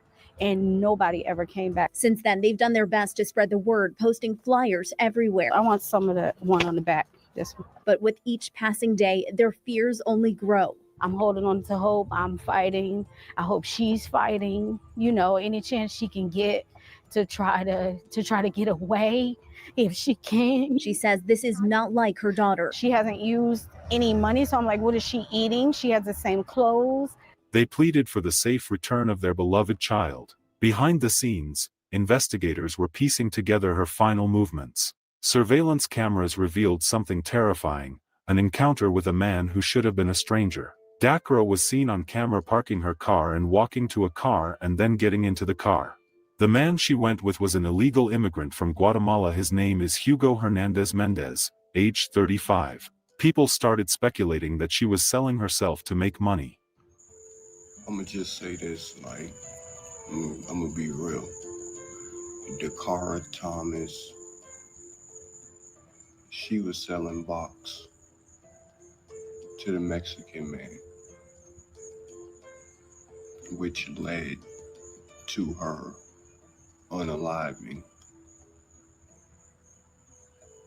As soon as I heard this story, I kind of already knew. It's a unfortunate situation that happened, and my condolences go to her family.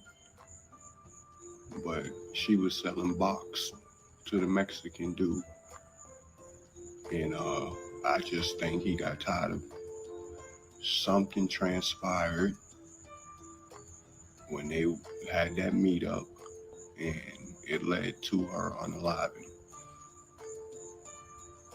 It's very unfortunate,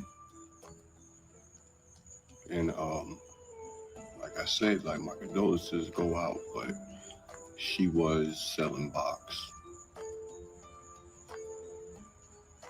There was no reason for her to say she was going to buy gas in the middle of the night and then following a man into a car towards his home.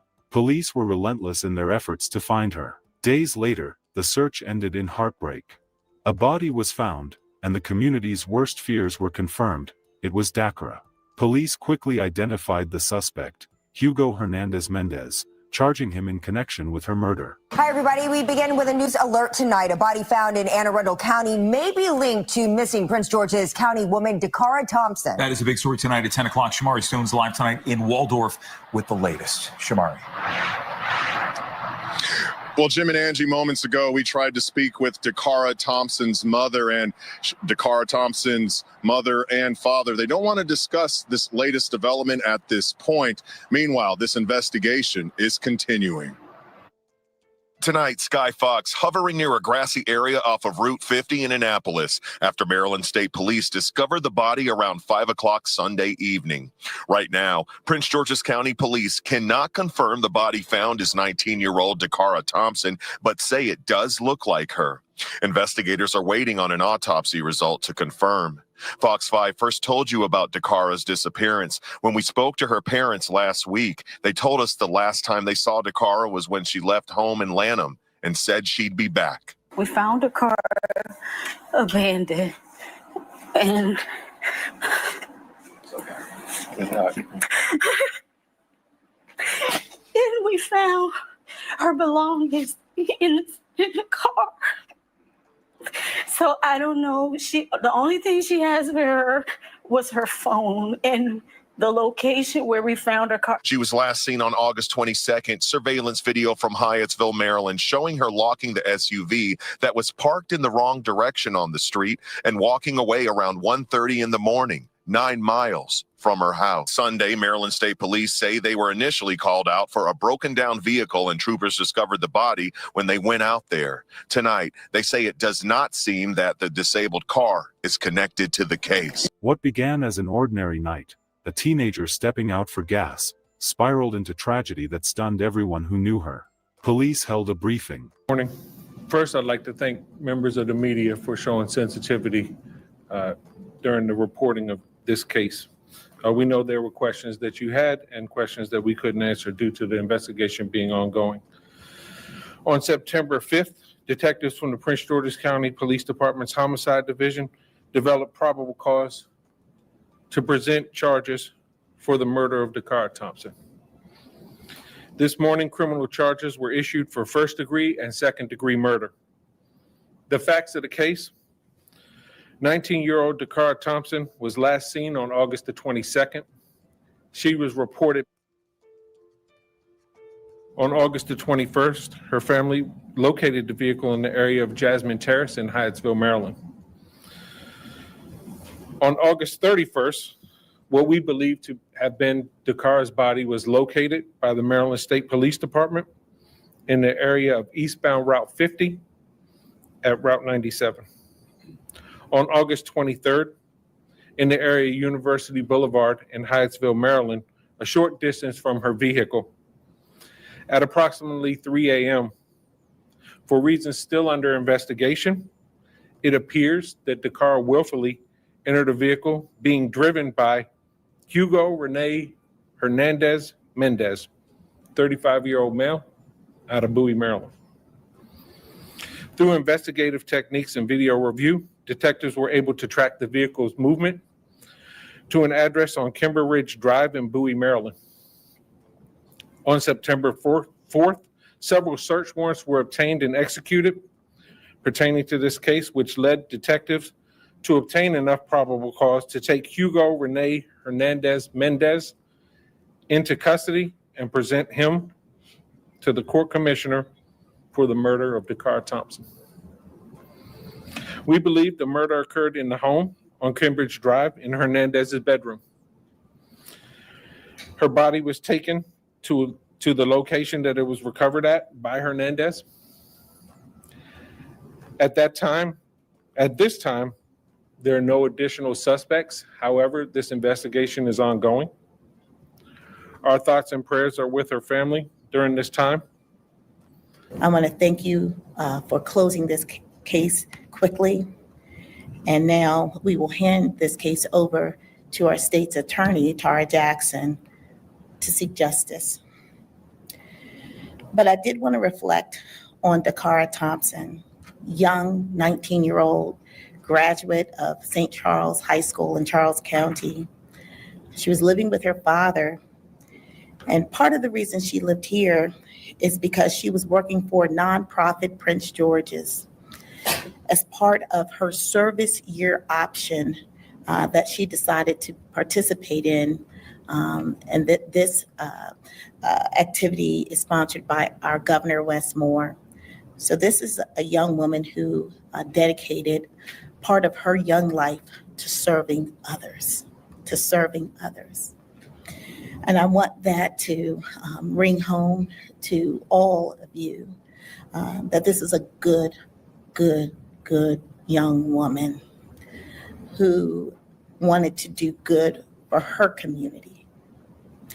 And now her community will stand behind her family as we seek justice for her. Shortly before 5 p.m. on August 31st, troopers from the Maryland State Police Annapolis Barrack were dispatched to the area of U.S. Route 50 between Maryland Route 424 and Interstate 97 in Anne Arundel County for the report of a disabled vehicle. Upon arrival, troopers observed a female lying unresponsive in a grassy area off the highway. Information obtained indicated that the disabled vehicle was unrelated to the investigation that we have embarked upon.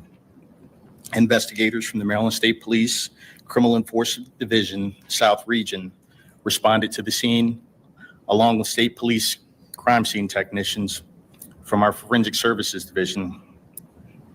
They processed the scene. Shortly after, they contacted the Prince George's County Police. The Maryland State Police and the Prince George's County Police have been conducting a joint investigation into the death of Ms. Dacara Jackson.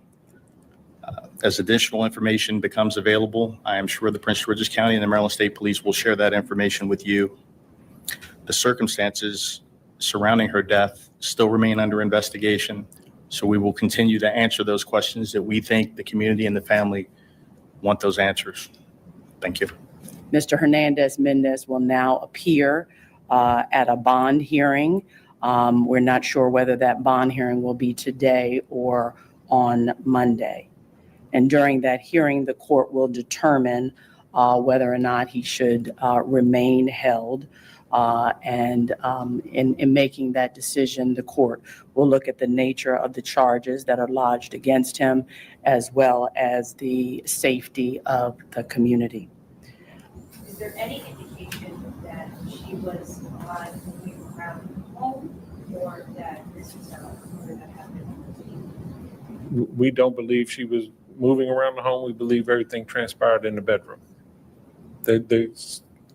So what is surrounding the two coming together, that's what we're still investigating.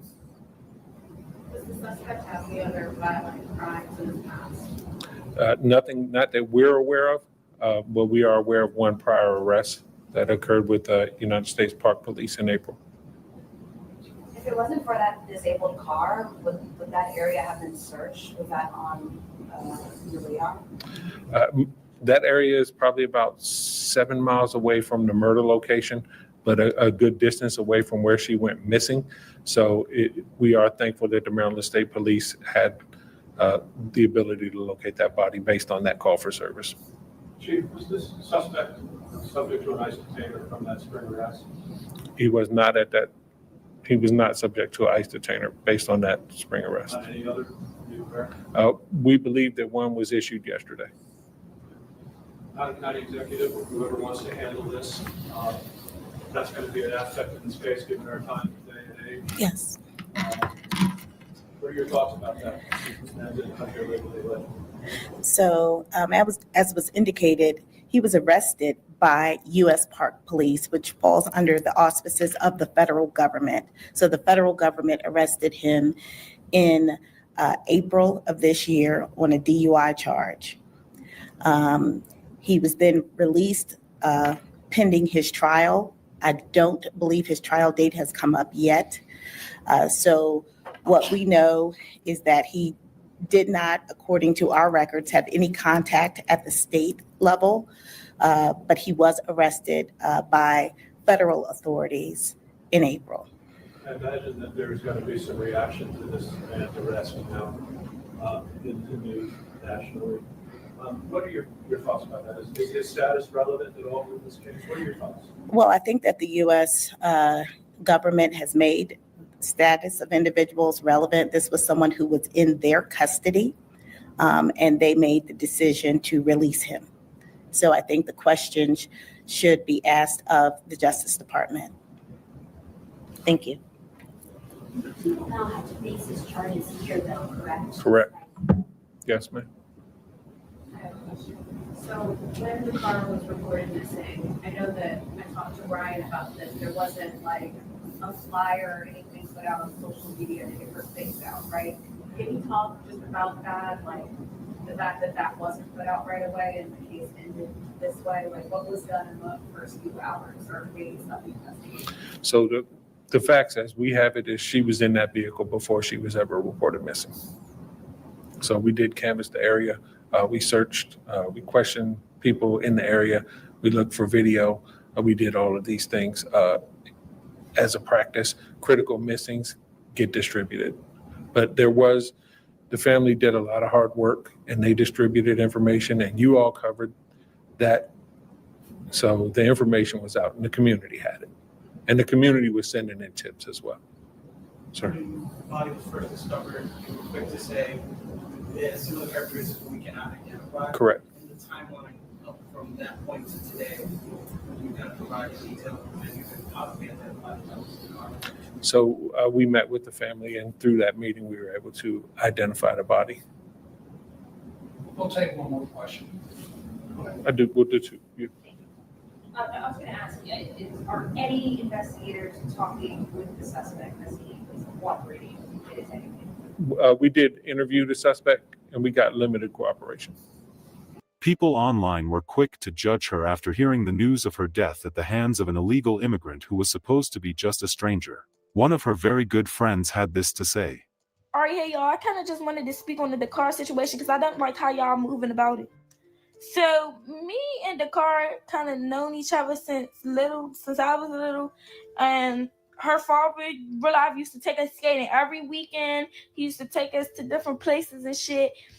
I used to go over his house, all type of stuff. Like my mom, her father, and her mom went to school together, so y'all already know how that would go. But that's not the point. The point is that I seen a lot of y'all in the comments talking about question the father. The father look like he knows something. Da, da, da, da, da.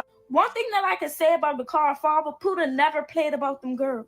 Puda never fucking played about them girls. So for all y'all that was in the comments like that, y'all need to shut the fuck up because y'all don't know nothing. Y'all don't know him. Y'all don't know her. Y'all don't know nothing. For all y'all keep trying to make them funny ass jokes talking about, yeah, she was selling cat and da da da. Y'all don't know the background story of what the fuck really happened. The only people that's gonna really know the story is the nigga that did it and God. He is never gonna come out and tell y'all the full fucking story. And if y'all think that y'all dumb as a bitch, the story would never be out. A motherfucker would never know what really transpired. Just because the roommates say that, yeah, they heard some sex going on. First of all, if y'all was really using y'all brains, as y'all heard her father say, when they found the car, it was parked the wrong way for one, and she left all her stuff in it. Meaning, she knew she was coming back to the car, because if I'm about to take over a minute out of my car, I'm not leaving my wallet. I'm not leaving none of that. She knew she was coming back to the car. Why the fuck would she leave her stuff if she knew that she was going with this man to be a prostitute? And you know, even if that wasn't the situation, that's not y'all business to speak on. All y'all keep trying to be funny and do this and do that. First of all, y'all don't know her family. Y'all need to let her fucking family grieve. It's been enough already. And it just came out that she's been deceased. So let her family grieve. Like, let them process what the fuck going on. Y'all making y'all own narrative of the story and don't even know really what the fuck happened. Y'all cannot do that. All y'all talking about, yeah, because it was y'all instincts and da. Shut the fuck up. Don't nobody give a fuck about your fucking instinct, bitch. You don't even know what happened for real. I don't like that for y'all. I really don't. So stop what the fuck y'all doing. Relax. Dacara Thompson's And that's all motherfucking period. Stop what the fuck y'all doing, period. Like she said.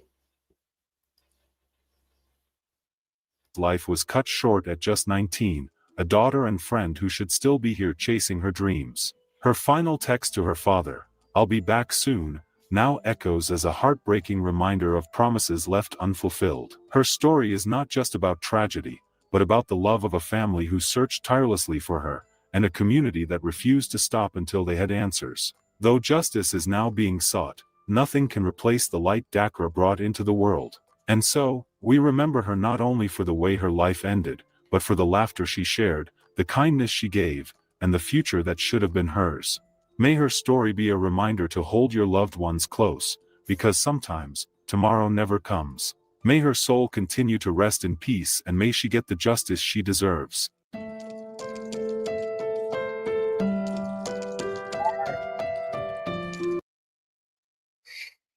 I know that was a lot, family.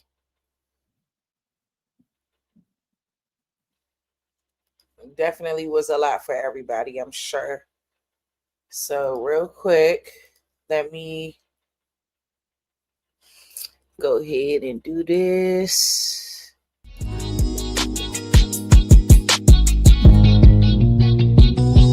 Say I'm hustling and I'm grinding. I'm making moves with my money on my mind, and I can't fall short. No, always keep it 1,000. Slow mo. Say I'm hustling and I'm grinding. I'm making moves with my money on my mind, and I can't fall short. Always keep it 1,000. Slow mo.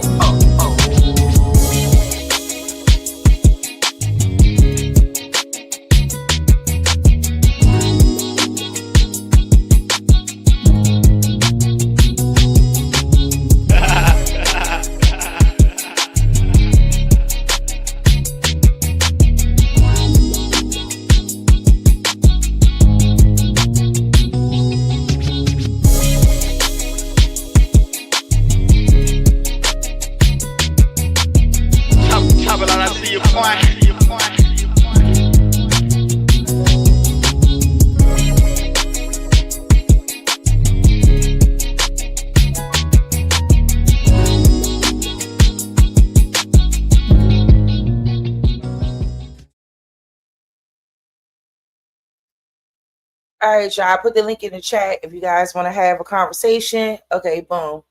We got a couple people pulling up. Peace of love to you. Hold up. I think it's okay. Peace of love to you. Grateful. Peace of love to you. Mulatto. What's going on? Peace, peace. How you doing?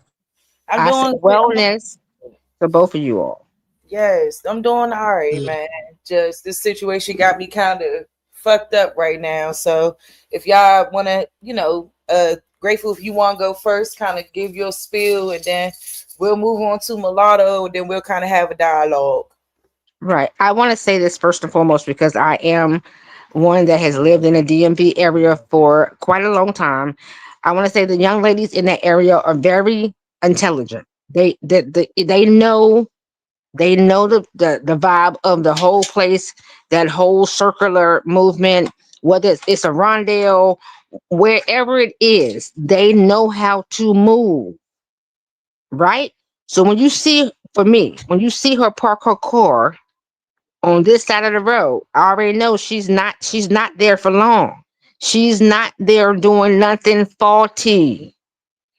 Period. I've lived in DC for a very long time.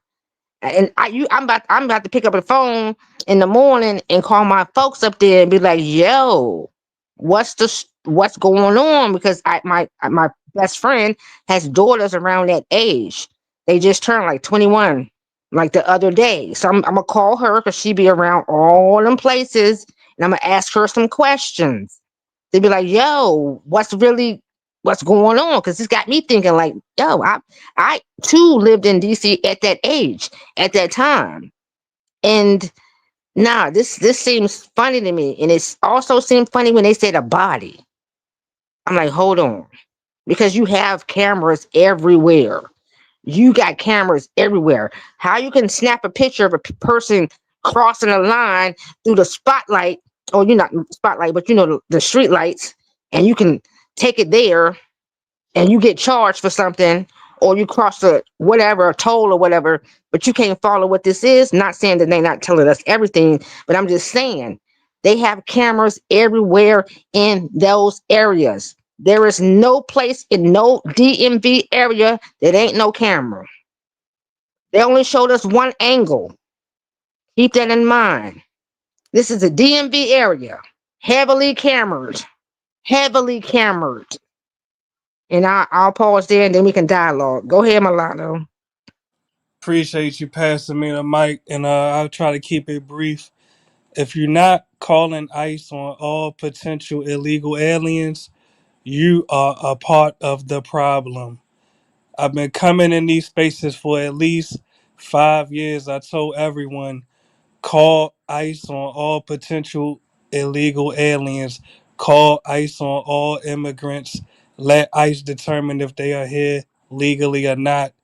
And with all due respect to the sister's panel and her channel, Sharice, but I have to say this.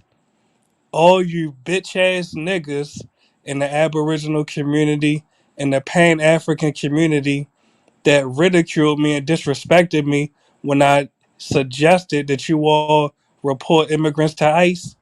This is the adverse effects of you bitch ass niggas turning a blind eye to mass illegal immigration. Our daughters are being killed. Matter of fact, and I don't even want to bring up a traumatic situation that Sharice went through, but even the sister Sharice was attacked. Her and her family was attacked by an illegal alien. So at this point, Aboriginal Americans, African Americans, I don't give a fuck however you identify. You have to ask yourself, how many more illegal aliens are you going to allow to victimize you and take over your communities? Are you really cowards? You let them take over everything. You let them kill your daughters. You let them outnumber you in your own cities. You really some bitch ass niggas. Respectfully. You ain't lying, mulatto. You ain't lying. And it got to be a man holding other men accountable, because that seems to be the only thing that they listen to, right? They only listen to other men holding them accountable for their shit. And when it's sick to me, it's sick to me that this type of shit goes on. And it's like, instead of our men rallying around and actually standing up for the truth of what's really happening here, it's like we want to blame women and we want to blame their innocence. And we want to blame everybody else, and we want to find reasons why something happened instead of just seeing that this outer layer of the issue. When we're talking about illegal immigration, it's the biggest issue.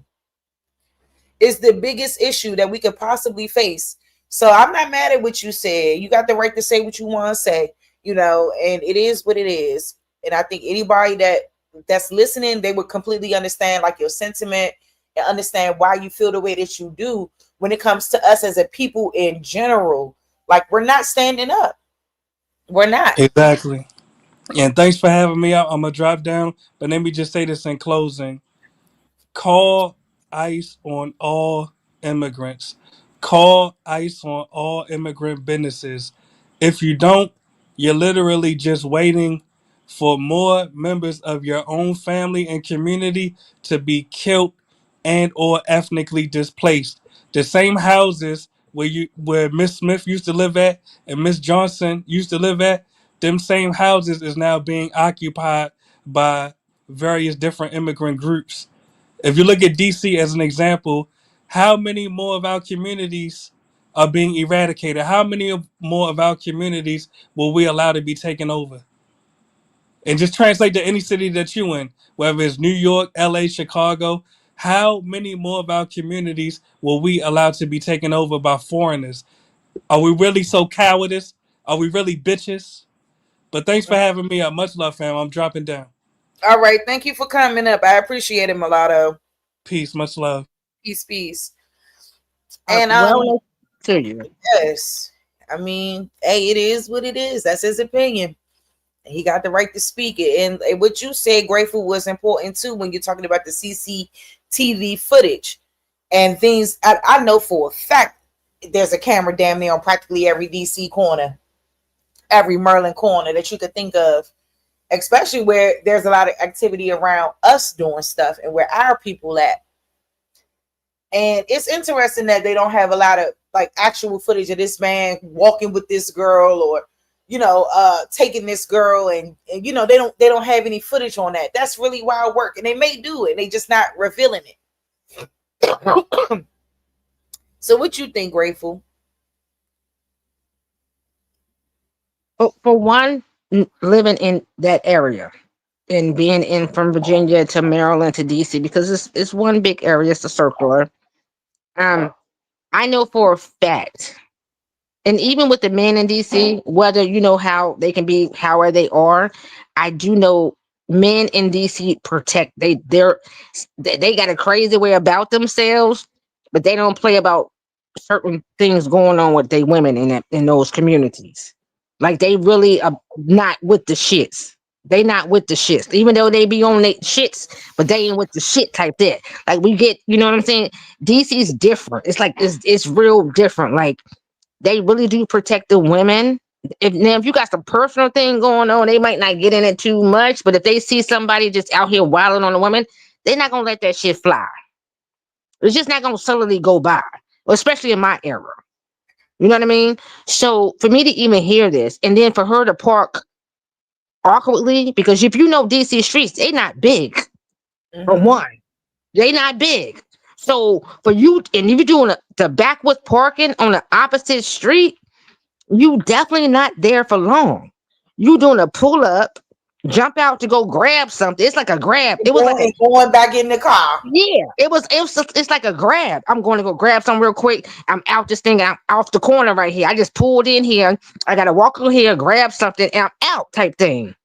So it's given very much like, no, that y'all whatever people saying, that ain't what it is. That's not what it is. And that's also from a young girl moving to DC. I was a young girl moving to DC. And you come across in my day, it wasn't that many illegals. However, even if it was, it's given like he's not, it's given like he is in something extra. It's given like maybe somebody else we missing. That's just what I'm feeling. Like somebody else is involved. That's just what I'm feeling. Like it was a snatch and grab type thing. Like she was trying to go get something else. She got caught up some way, somehow. They was there, something happened, and then bam. She was going to walk to go do something, get something, or go see what was going on. And for me, it's feeling like that was a snatch and grab. Not her type of snatch and grab, but they did some faulty shit on their part, not hers. So them talking shit and saying this and that, no.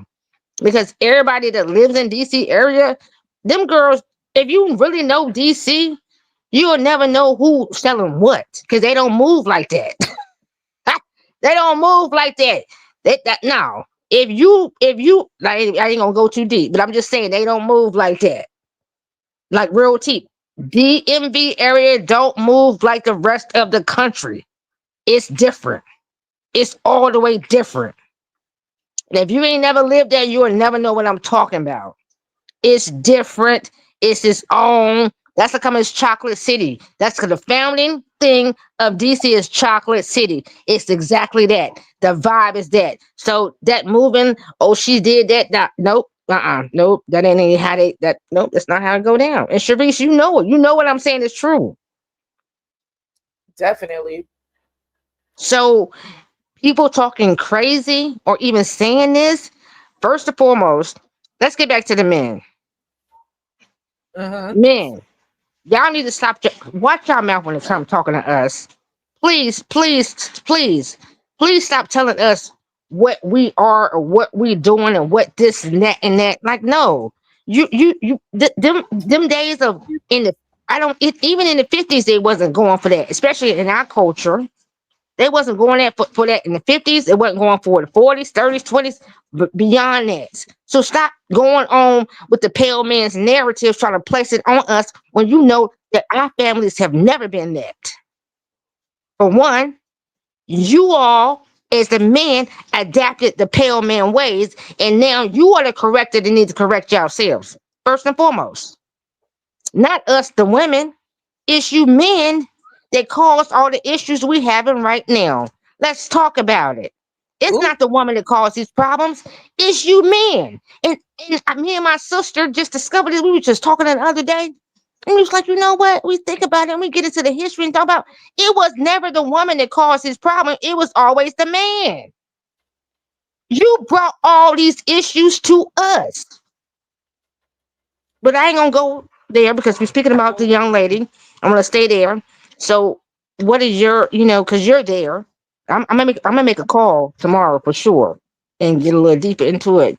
But Sharice, you're there, and you Yeah, know and what it's goes been on. breaking my heart all weekend long because, just like ever since this young lady's body was discovered, it's really, even when she went missing, you know what, I really wanted to believe. I was like, Lord, I hope this baby girl didn't commit S. I was thinking, I never thought that this would happen in this direction. I did not realize that. So when it came out that it was an illegal immigrant, it really, really hurt me because I already knew, like, damn, this is the type of stuff that goes on when a lot of these immigrants are being excused from their behavior, being allowed due process to the law, and then in the end, they're committing crimes, and it's almost like they're getting away with it. And then in the end, this baby girl is being blamed for what? She's being blamed. Like, people always want to say, you shouldn't have been here, you shouldn't have been there, you shouldn't have been. No, nobody knows the day nor the hour. Nobody. You think me sitting outside with my grandmother that I thought somebody's gonna be coming down the street waving a knife? No. Nobody knows the day nor the hour. So people need to really shut up. People talk shit and they've never been involved in a situation of the sorts, never been in a dangerous situation, never been attacked, nothing. And then they always got something to say. They always want to find a way to blame that person for being viciously attacked. And before I continue on, it says, so y'all get y'all stuff from Mexicans in DC. Well, I don't know, because I don't indulge in that, anymore. That's not something I do, Nisha, no more. So I don't know who be getting their gas from who. I know me, I never got my gas from them, but some people did get their gas from them or whatever. I mean, I don't know. He might have had some good gas. I don't know. So What? Well, I've never have either, and I'm just saying possibly she wasn't even going to see him. That's what that's my mind going. My mind going. She going to go see something else. He's there, and like I said, snatch and grab. That's what it's given. It's like she's walking towards. She already know who she's going to see. That person possibly was not. I'm coming out the building right now, type thing. You know what I mean? Because it looked like there was apartments behind it. I couldn't see it clearly, and I don't know if that was Anna Rondell, because I do know a little bit of Anna Rondell, all that. I don't know if she was there. I don't know where she was at. So I said I gotta make a phone call and see. They said she was in Hyattsville, Maryland. Okay, I know a little bit of Hyattsville. Yeah, she lived in Lanham, but she was in Hyattsville. I'm guessing meeting this man behind some nightclub. I mean, I guess across the street from the Galaxy nightclub, and and then whatever exchange or whatever happened took place. But it does feel interesting to me, and I'm glad that you're bringing that up about being parked in the opposite direction in front of a fire hydrant. To me, and I kept saying, that's signs of somebody who was expecting to go right back to their car and leave. To me, that is not the sign that somebody was going to park their car backwards and leave it that way, knowing they were about to go with somebody else and be with somebody overnight. None of that makes sense. And to Nisha's point that these men were raised by women, yes, that is the case. Some men were raised by women. But in Dacara's case, she had a mother and a father. And I think a lot of times, yes, there is some things that women could be at fault for or whatever. There is some things that us as women are responsible for. But at the end of the day, we're not responsible for everything. You know what I mean? We're not responsible for everything. Like at the end of the day, these men will go out here and they will blame their mothers for their fathers leaving. And I think that when the mothers are being blamed because the fathers left, that's a problem. No one, I don't know any woman on this fucking green earth who would ever tell a man, I mean, maybe some of them because they're bitter and upset. That's one thing. But most women in their right state of mind, we want our men to be a part of their children's life. I don't know any women who doesn't want that for their child. It's a lot of these men out here who are making conscious decisions to not be a part of their child's life. And then what do we have? We have children growing up. We have young men growing up, young women growing up, but more specifically tailored to young men who are growing up and blaming their moms for the faults of their dad, when they really should be mad at their dad for being absent.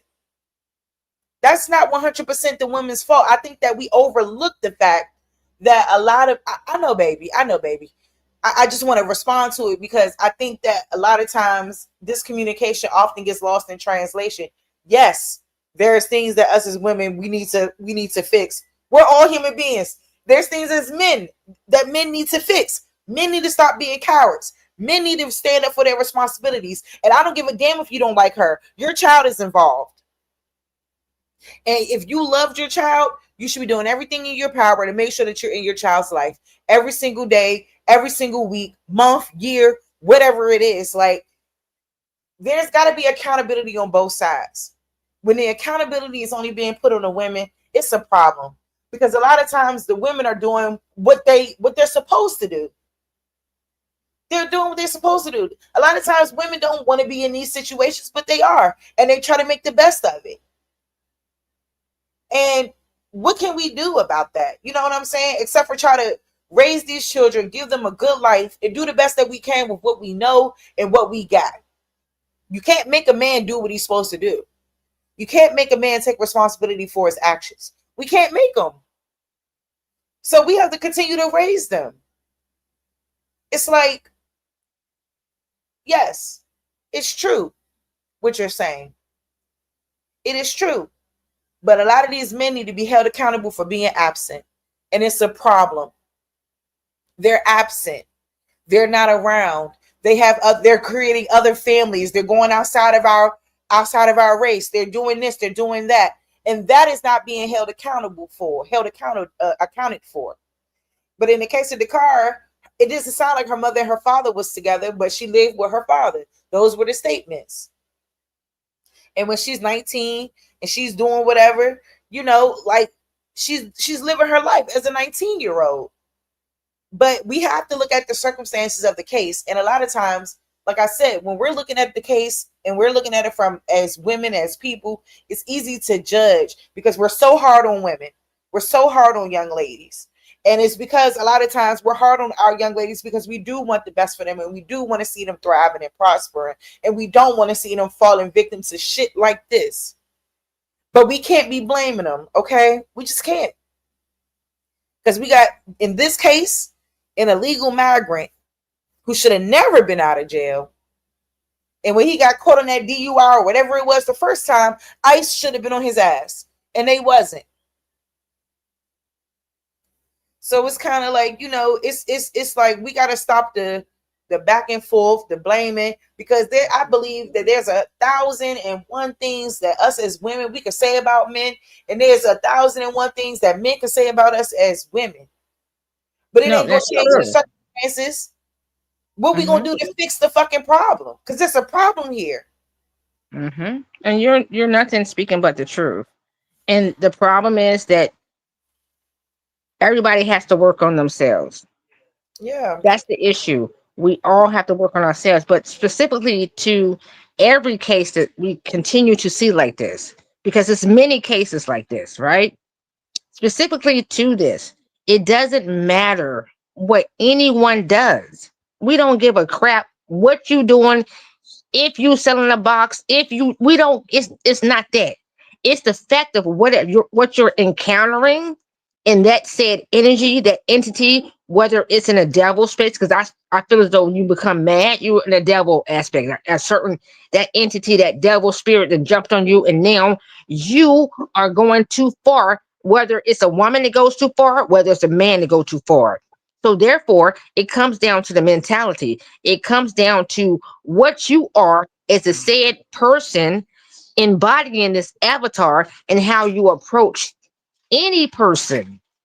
When I say person, man or woman or child, how you are determines your outcome. Because ultimately, what you lead into leads you into what you're going to deal with at the end of the day. So we have to all take this thing into consideration, even with our response to say, hey, this happened, and people are speaking the way they're speaking. Oh, so you're speaking this way? Is it proper for you to speak that way about something that you really don't know? So very much you're telling of what you are, what you maybe have gone through, or maybe gonna go through. Because you gotta watch the type of you have to watch your words. And I say this all the time because it's so true. Watch your mouth. Not saying you can't, when we talk about spells, not saying people come at you and they come at you a certain way that you can't respond, but try to be mindful at least, right? But just to get back to the young lady, it's for me, I'm so like, I'm so tired. I'm so tired. I'm 51 plus now, right? Mm-hmm. I'm so tired. I'm so tired of anybody thinking that they can take another one. I'm tired of anybody thinking that they can do that. Man or woman, I'm so tired. I've been watching videos, I've been seeing all things. Men are not respecting women, and then women are not respecting men. Their respect has left this respect, whatever, whoever had respect is gone. No Yep. one is holding grace no more, Sharice. Like it's like open season. Like, you know what? You're just like me. At one point, it was never that. At least I'm appreciative that I got to see it. That a man or a woman will hold themselves. They could talk their shit, but no one would ever touch nobody. No one would ever get physical. You could talk as much crap as you wanted to. Nowadays, you talk crap, people want to beat on you. I can see if you're young, right? You're young. You how you are when you're young. You in school, a female, male, like that. You're young. You elementary, maybe middle school. By the time you get hit high school, you're kind of like out of it. These days, no, they're going ham, and they don't care. Even people being called nigger is triggering. Like what? How was that triggering you? How does that make you want to beat somebody up type thing? And then now, oh my gosh, it's like, oh, you don't give me this, or you don't do this for me. And I don't want to say it, but you know what I mean. You know what I'm getting to, Cerise. Like, if you don't do this and if you don't do that, then I'm not. And then next thing you know, look at the young lady. Look at the young ladies before her. Look at the young ladies that possibly may come after her. So even within this so-called community, where's you men that say that y'all are, what y'all are? What coalition are you going to do to then, you know, hey, say stop this. Go out there and not snatch them up, but talk to these young men, talk to these young women. Like, what are you gonna do? Like like how can you change the trajectory? Mm-hmm. How can you change the trajectory? We know the history. We know what has gone on, but within the knowing, what can you do within your knowing that you know what happened to then transverse the energy that was been placed upon us and give it a newness? Like, how can you?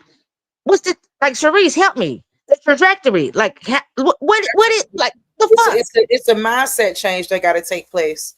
there's a what I would call a counter transference that gotta happen. We have to be the change that we want to see. I say it time and time again, and I think that we have to get out of that blaming. It's your fault. It's your fault. It's your fault. It's your fault. We have to get out of that and say, hey, look, there's some problems here. There's some problems there. We know that's established, but now how do we bring it back into the fold as a people, as a unit, so that we can stop these immigrants from thinking that this is the type of behavior that we're going to tolerate as the people of this land. We're not going to tolerate that. And that doesn't need to be, I think what's sad is that a lot of our people, I don't know what's wrong with us. I really don't. And I feel so bad for us because we don't give a damn about each other. We don't care. And if we feel like somebody is doing something that you may not feel like they're doing, then the whole narrative is being flipped. Instead of it being the focus that this young lady lost her life and it was at the hands of an illegal immigrant that should have never been in this country to begin with. And then it goes back to politics and voting and all, it goes back to all of that stuff. But then let's scratch all of that, right? And let's try to take it back into the fold of us as a people, as a unit, being on code, what that looks like, and how we need to come into full play about that.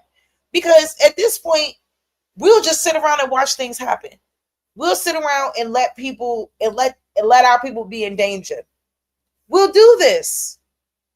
And we'll get on the internet and we'll kiki and we'll cackle like we know the full details about something when we really don't know anything.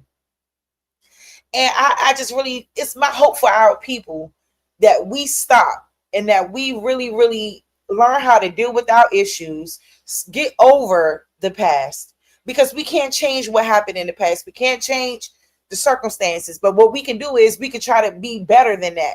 We can be the change that we want to see, and we can go put ourselves in a different direction, in a different mindset. Like, you grew up without your dad. Hey, go and find a young man in the community that you could be a father to, a cousin to, a big brother to, an uncle to. Young women, whoever. We all have to do our part. And we just don't do enough. And that's why this migrant was able to do what he did to that young lady. And it's sick. For sure. For sure. And when you just said what you said, something hit me. And I said, you know what? We're not soldiering to the soldier. And what I mean by that is that when we're soldiering to the soldier of ourselves, right? That means that we're going to hold our own self accountable. We're going to be right within our own mind. We're going to be, when we walk these paths, or we even walk like just our everyday life, when we see something that's incorrect, whether we need to say something or not, fucking say it. Stop being cowards. Like, cause you know what? Just stop letting just shit go by. Like, you know what? I'm not gonna say nothing. I'm just gonna film it because this is a filming age, right? So we've all like it's very much everybody wants to be on camera these days, right? Everybody wants to be the one. Everybody wants to be seen because they think this so-called superstar status thing is it. No, the superstar is the one that's in their community, that holds their home, maintains if the child needs of a person or whomever is without lack. That's the superstar, the one that is helping everybody but never wants nothing from nobody, but can receive help. Listen, they can also receive help if they need to, because you don't know when they can come either, right? So it's never about me both boasting or bragging of what I have or what I hold. My boasting and bragging is say, hey, sister, how can I be of service to you? Oh, hey, brother, how can I be of service to you? That's the real true tale of our energy and what we hold. Flamboyancy, that's not us, even though we have it. Cleanliness is flamboyant, right? Cleanliness is flamboyant. Cleaning yourself is flamboyant. Being mindful of how you speak, what you do, how you interact with people is flamboyance. That's greatness. That's wealth. Wealth is that. wealth of knowledge, wealth of kindness, wealth of love. It's different aspects of wealth. And I think, not, no, what, not think, not, this is just for me, y'all. So when I say this, myself and how I present my wealth to me, it's being kind, for one, being loving, graceful, having gratitude, holding thankfulness, and appreciation. That's my wealth. So therefore, I'm always wealthy. I'm never without lack because I hold those gifts within me. So when I see stories like, not story, because this is not a story, this is actual factual. So when I constantly am remembered, let me correct my words, when I'm constantly remembered by the atrocities that continue to happen like this, I see the lack within ourselves, that we're not stepping up enough to do and monitor not being the father. You don't have to be her actual father, but if you outside and you see something, or you outside as a man or a woman and you see something and you're not stepping up to say, hey, hold on, hold on, what the fuck going? If you're not doing that, then yeah, we're not wealthy then. We're without lack. Because wealth is a community. Wealth holds everybody accountable. Wealth gives the community safeness. That's wealth. Not monetary gain. So when Grateful said what she said, I'm saying because I've sit in this, I've walked this, and I'm not playing with y'all when I do this. And Sharice, I'm gonna be quiet because somebody told me the other day that and I'm gonna say this on yours, but I'm gonna say this real quick. I'm too masculine as a woman, and I need to just be quiet and go away. Yeah. So, See,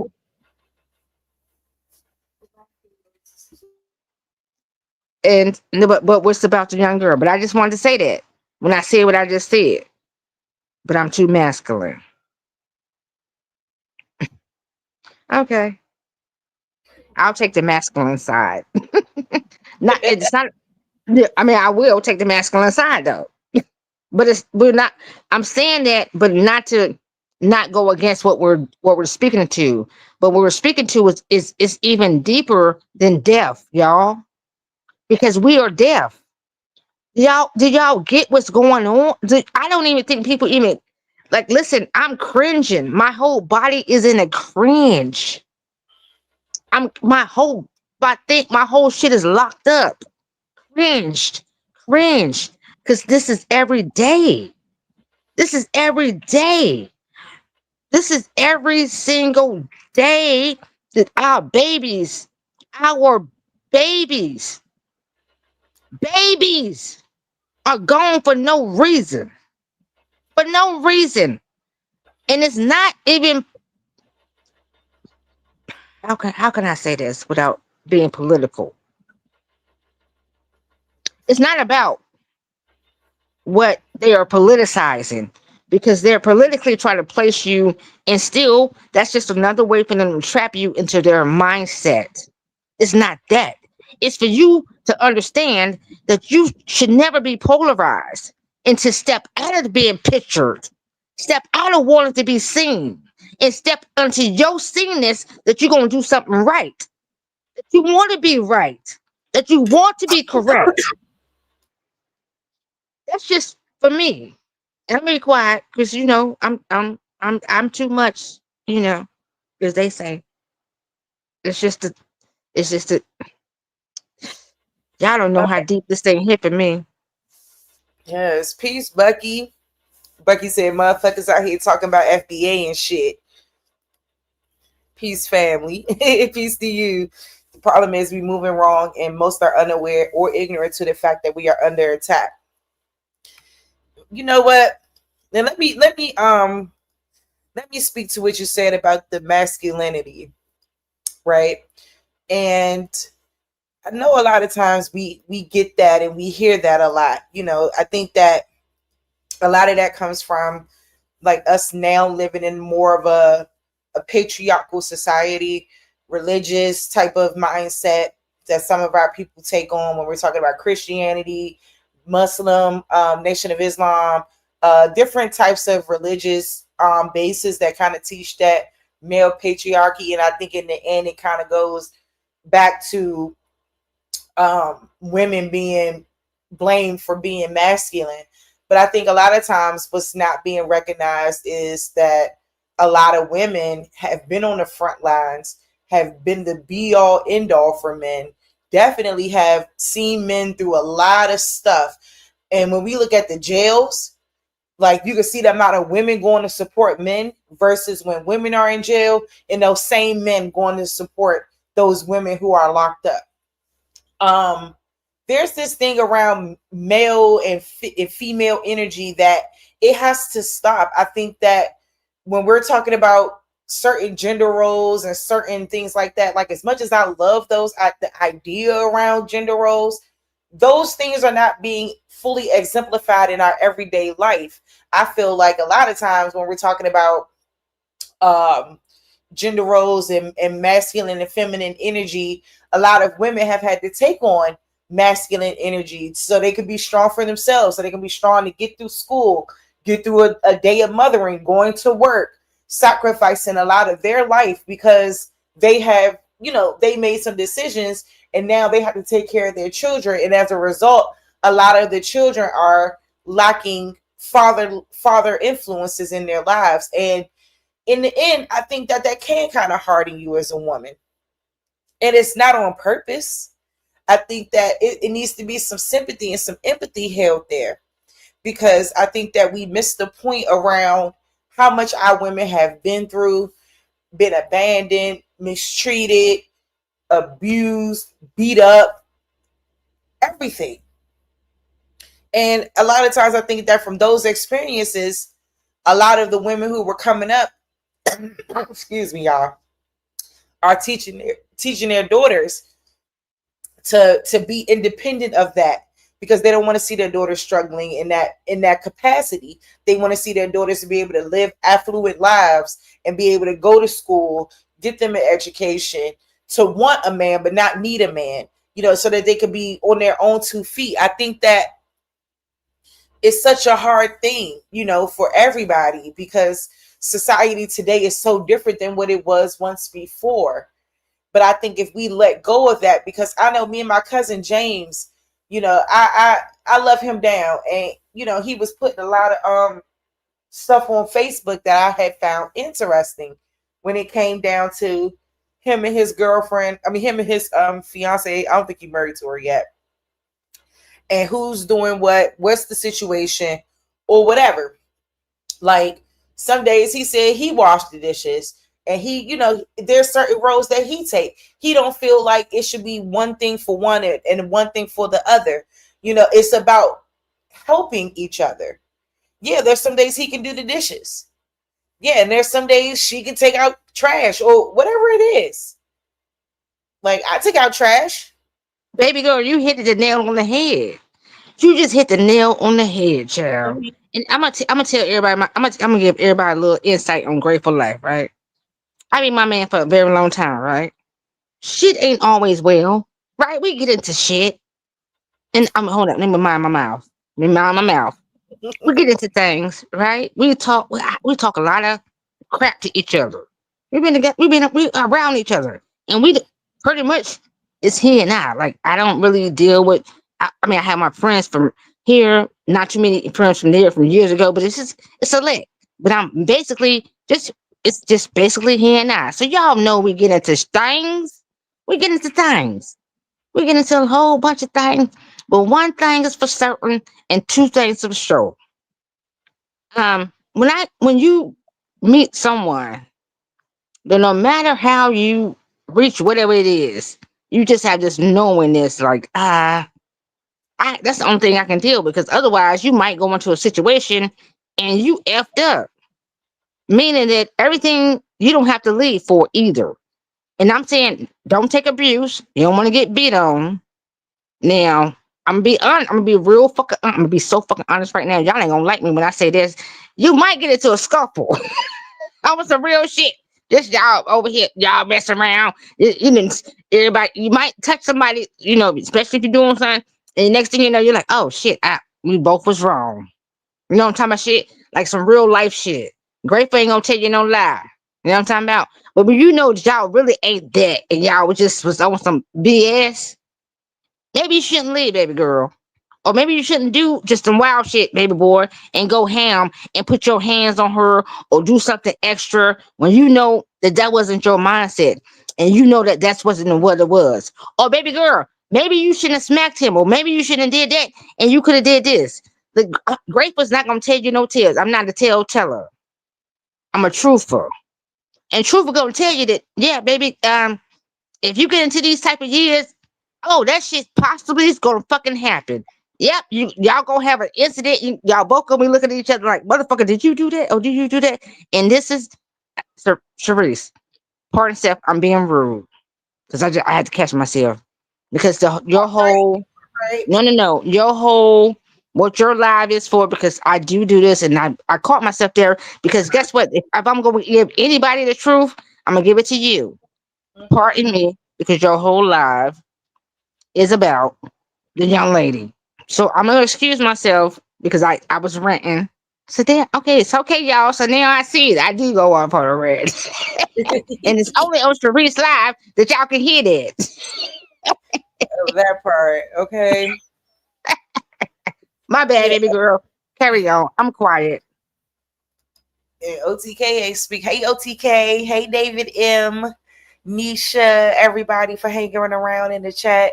Because I ain't gonna be too much longer, but I will say, you know, we do have to do a lot better with protecting our communities. You're right. And it's like it's that protection is not there. It's like we only want to get rah-rah when certain things is taking place. But it's like I think this situation here should be more of a reason why we going up in flames and going off, because this was done by somebody. I mean, not saying that it's right that it's done with somebody from somebody within our race, but it's even worse when it's somebody when it's done by someone or something that's outside of us. It's a problem. And we have to do better with all of this, you know what I'm saying? But we got to let go of that anger and that misplaced anger and all that bullshit, gender wars and all that. I get so tired of that shit, and like I hate it because it's like, oh, women don't want to take accountability for this. Women don't. Shut up. Because I feel like women are taking accountability. Every day we get these kids out here to get to school. Every day we making sure that these kids are in their extracurricular activities and that they are dressed well and that they're showered and that they're fed and that they're growing up in a stable environment. We are doing it. We are. And I think that it's not being given the proper credit that it deserves. And instead, single motherhood or just motherhood in general often is being bashed. And it's a real problem. And it has to stop. Like, it has to stop. Because then our children, not all of our children, but some of our children, especially more so male children, they'll kind of grow up resenting their mom instead of the dad that was never there. And it's crazy, like how certain things get put to the forefront. It is weird work when there's a collective issue altogether. And in the case of this beautiful, beautiful young girl, I hate that this happened. I hate that this happened. And it just shows how much more work that we have to do to protect our youth, protect our children, protect our people. And we don't do that. We don't do that enough because too many of us got this mind state. You know, it's a certain mindset that we got, and we got to break out of it so that we can all collectively come together. And it's like there's no group that don't have their issues, whether it's white people, whoever. Everybody has their issues, but I think the so-called Black community has the most issues, and it's really, really sad to witness and to watch and to be in the kind of like engulfed in watching our people blame an innocent girl for getting killed when something random could have happened. Anything. We don't know what happened. But that's our mindset to automatically blame the woman. It's wrong. And that's what I really hate the most. And that's why that shit, those comments and everything, it was burning me up because I'm like, bro, y'all really have lost y'all fucking Skillet biscuit, y'all lost your brains. Is y'all cool? Is y'all cool? To think that no matter what she was doing, that she deserves something like that. And, you know, it just breaks my heart to see us in this type of condition. We in a messed up condition. Whether we want to recognize it or not, or, you know, or whatever, you know, y'all can keep pointing the finger all you want, but pointing the finger ain't gonna get you nowhere until something is actually resolved. That's why what Mulatto said ain't wrong. It ain't wrong. You got a lot of coward behavior going around, and it needs to stop. We only got that energy for our women. We want to tear them down and make them feel like they ain't shit. And then when women do it in return, then it's like, she's bitter. No. Because today it's not giving pick me. It's giving speak the truth and forever hold your peace.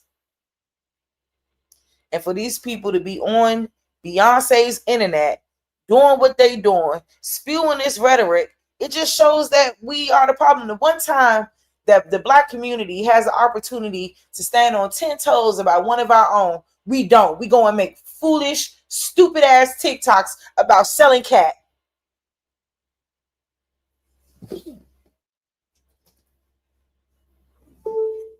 It's outrageous. But y'all ain't never talk about how many of you men out here paying for cat. You passport bros. All of that y'all be doing. But y'all want to sit over here and try to shame this girl. And then her family got to get on the internet and read this stuff. They don't have to. But more than likely they do.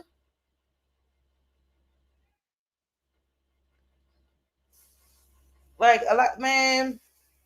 Like I said, I love us, but there's a lot of work we got to do. We have to. We have to change our ways. And we have to stop. Because if we don't, boy, I'm telling you, we gonna all be gone, and this crap gonna be way worse than what we could have ever imagined. We gonna be the ones rolling around in our grave.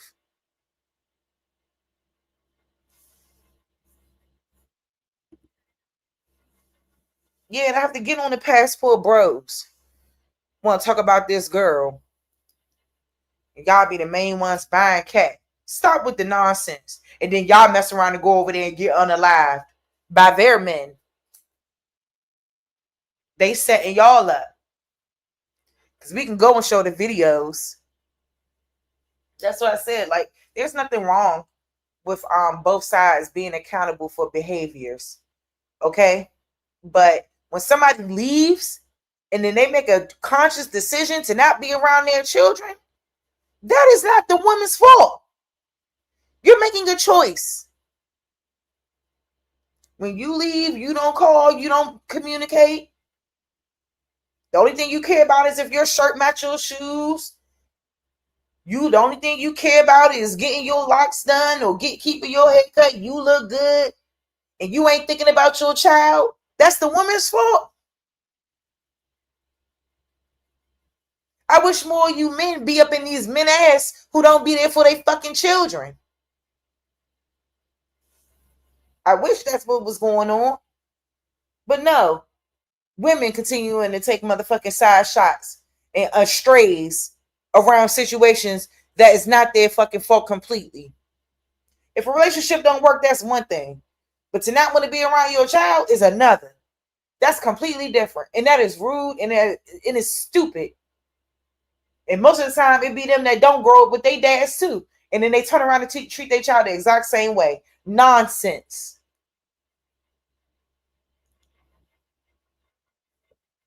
I'll never understand it. And I'll never get behind it. I'll never get behind it. It got to stop. And I'm over it. You know what I'm saying? This little girl didn't deserve that backlash she was getting. She didn't deserve it. And it's not right. Now that stuff going to be out in the atmosphere forever. Forever. Talking about this little girl. in No, that way. no. It would not. So, okay, Sharice, I hear you when you say it. I will only interrupt you this one time to Go say ahead. that no, her name will never be put in place into an unendainments of things, right? So, because Mhm. no one knows no story of nothing, that you can't tell your story your own. Because if you ain't speaking your truth, you can never tell another motherfucker about their truth, right? So, therefore, anything that you casting on, you're casted to. So, I'm gonna sit on that and let y'all just ponder that motherfucker. Anything that you ain't sitting on, you casting to, you are cast to. So watch your motherfucking mouth out this thing. Plain and trains. That's all it is. You play it, you can get trained it. You know what I mean? If you want to trade, you already know you said that you've been sitting here now. Oh, it's difference. So watch out. I'm just saying, like, listen, you can't send me no message and think you talking to me. Huh? You could never send me a message and think you talking to me ever. All right? Carry your weight. And think I carry mines. And you want to shake on something? You want to see what it is? I'm a shakens. I am the shakens. Gather that when y'all see these stories too. You are the shaken because they shaking your mind with these stories, right? It's a constant flow of it. It's influxed. You've been influxed about all things death, right? Listen. Oh my gosh, I gotta be fuck quiet because I something. Okay, I'm gone, Sharice. I gotta go. I just All yeah, right. yeah. Yeah. Blessings and wellness to all things. All Peace and right. love. Thank you for coming up here and giving us a piece of your mind. I really do appreciate it because, yeah, it's been a hard weekend for me just processing everything. And, I finally came out today and decided to speak on it because it was really, truly breaking my heart, this story around this young lady. So thank you.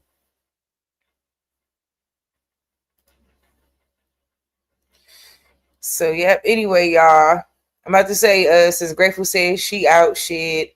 I don't know. I want to give some other people an opportunity. I know a lot of people are a bit in and out. Sorry, David, that you just came in. But ultimately, what I was discussing was the story of Dacara Thompson and her being unalived by an illegal migrant who was in this country. And, just all the unnecessary discourse that was going on around why and how, and instead of people just simply sending their condolences. And it's a real problem. And I just get tired of us as a community being so quick to shame somebody and being so quick to be mean and hateful and showing that type of discourse instead of simply just saying, you know what, whatever she was doing, it don't matter. It doesn't matter what she was doing. The fact is, and the fact will always remain, is that her life was taken. And that we want to go ahead and try to do better as a community to protect our young people and protect our women. And that's what has to happen. And ultimately, I'm just over it. I'm tired of it. You know what I'm saying? I'm tired of it. I hate hearing these kinds of stories. It's really just sad. It's really sad. And I feel like every YouTuber that reported on it pretty much made statements around, escort meetup and all this. It's just like, how do you know that that's what was going on? Like, I think that women are always quick to get the bottom of the barrel type of treatment, just assumptions, just nasty work. And I'm over it. I really am. And I hope we could do better. I really do. And I want us to do better. Excuse me, y'all. And I want us to treat each other better. And I want us to look at each other in a better light than what we do. Like, it's just sick to me and it's sad. And then people wonder why, the neighborhood shouldn't be policed. Yes, they should. Yes, they should. And it just is what it is at this stage in the game. Like, I don't really care anymore about any of that shit that's going on. Like, it's the issues that need to be resolved. And if our men aren't going to resolve them, then somebody else will. And that's just the bottom line when it comes to that. I just hate that this story that was brought to everybody's attention, being put on a national scale, made people, possess people to really, really go out their way to be negative and harmful is dead wrong. And I'll never understand it. Like, I'll never understand it. I'll never get it. And it's like people just giving what they think happened, saying what they think versus sticking to the facts. Her getting into somebody's car does not allude to being a prostitute.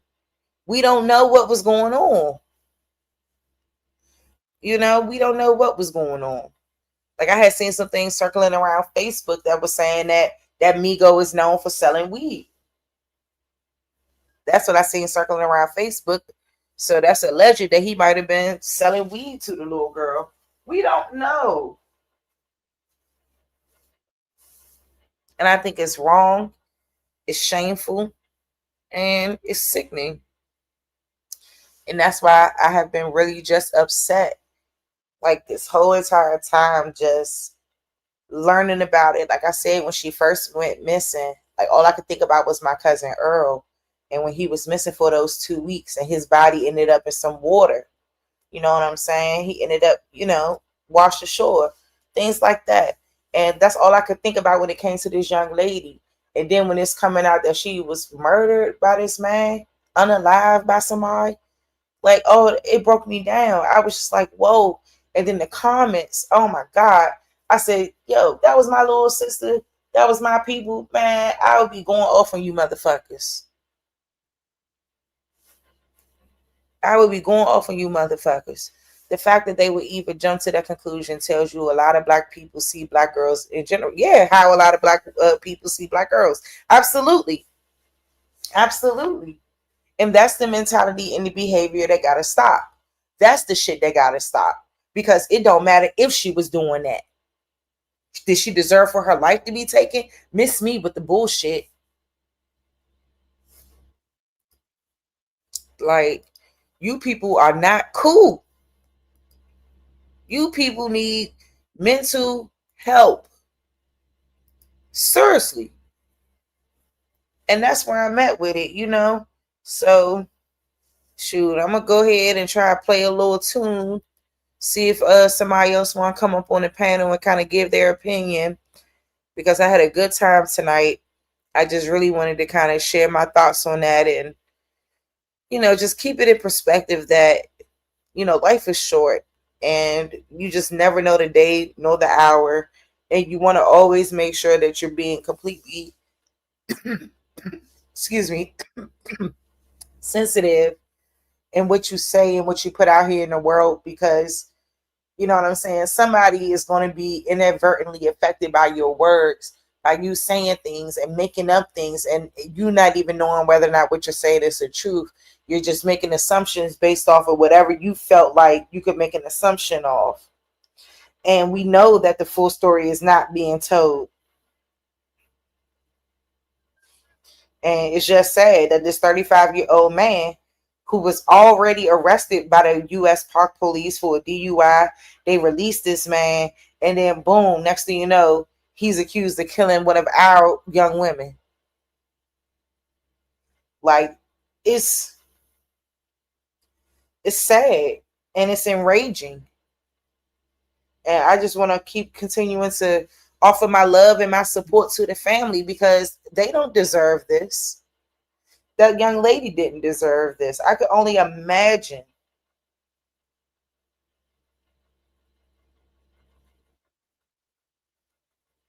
And it's wrong. And it just makes me look at our people with the side eye, for real. Side eye and a lot of you motherfuckers. Because y'all are so fucking terrible and so mean and so nasty. And it just is what it is. Like, I'll never condone somebody doing that. Ever. So, yep. Let me go ahead and let me see.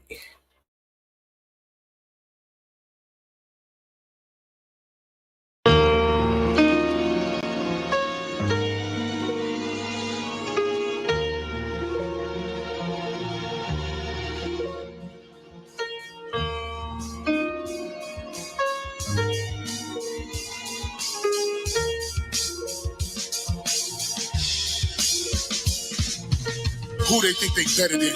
Ain't no comparison to the so-called black or African American. You can drop the African, keep the American. When we say Aborigine, it make they world in. I'm going in the same dirt my ancestors buried in. I come from a god and a goddess, so what that make me? Not even Basquiat can trace me. Not even Van Gogh can paint me. The MC in me is the God MC, equals the God in me. I'm focused in, let my mind be free. You too blind to see. The Jews I give is real, it's been real. These ain't shots, they missiles. All you gonna hear is the whistle. Lyrically, this an execution. My verses start revolutions for my people seeking restitution. Since the beginning, fuck evolution. Or maybe my reality is all a dream. I put it together like I was sewing seams. So it seems this is that audio dopamine. Go against the regime, we put you where nobody can hear you scream. And sing you to meet your Elohim. My nigga, this is savage mode. It's something that you can't decode. It started with a spark and I'ma let it explode. I was given the cheat codes that'll let me dump and reload and go through them waves like a fucking torpedo. You dealt the cards of life, I just cut them diamonds with the ace of spades. Y'all scatter like roaches when they facing raid, or vampires when they facing blade. I'm trying to get next to Shireen like I'm getting played. You still stuck as a mental slave. You still stuck in that mental cage. While I'm making easy money, pipping hoes in style. This my coming to age. Crowd roaring when I'm coming on stage. And when I'm done, they gonna be cheering my name. Drake Cobbs, and nah, I ain't quit my day job. I spit bars. I really rap on my day off. That's real shit. Just give you some tools you can build with. Aim high even if you still miss. Just keep going. It's a climb to the top. And I'ma keep flowing. Down Lake Shore, I'm Chicagoan. Yeah.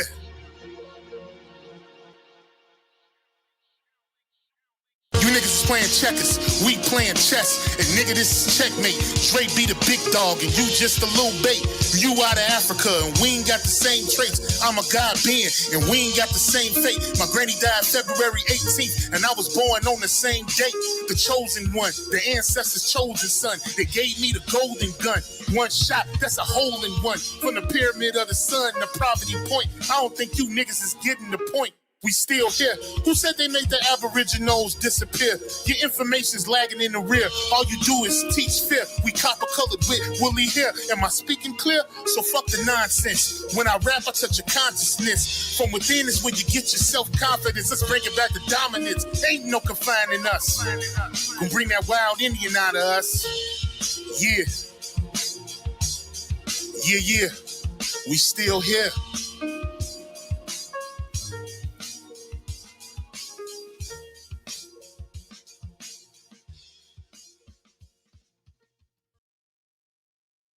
All right. I put the link in there and nobody hit it. So I think that's going to be all for me.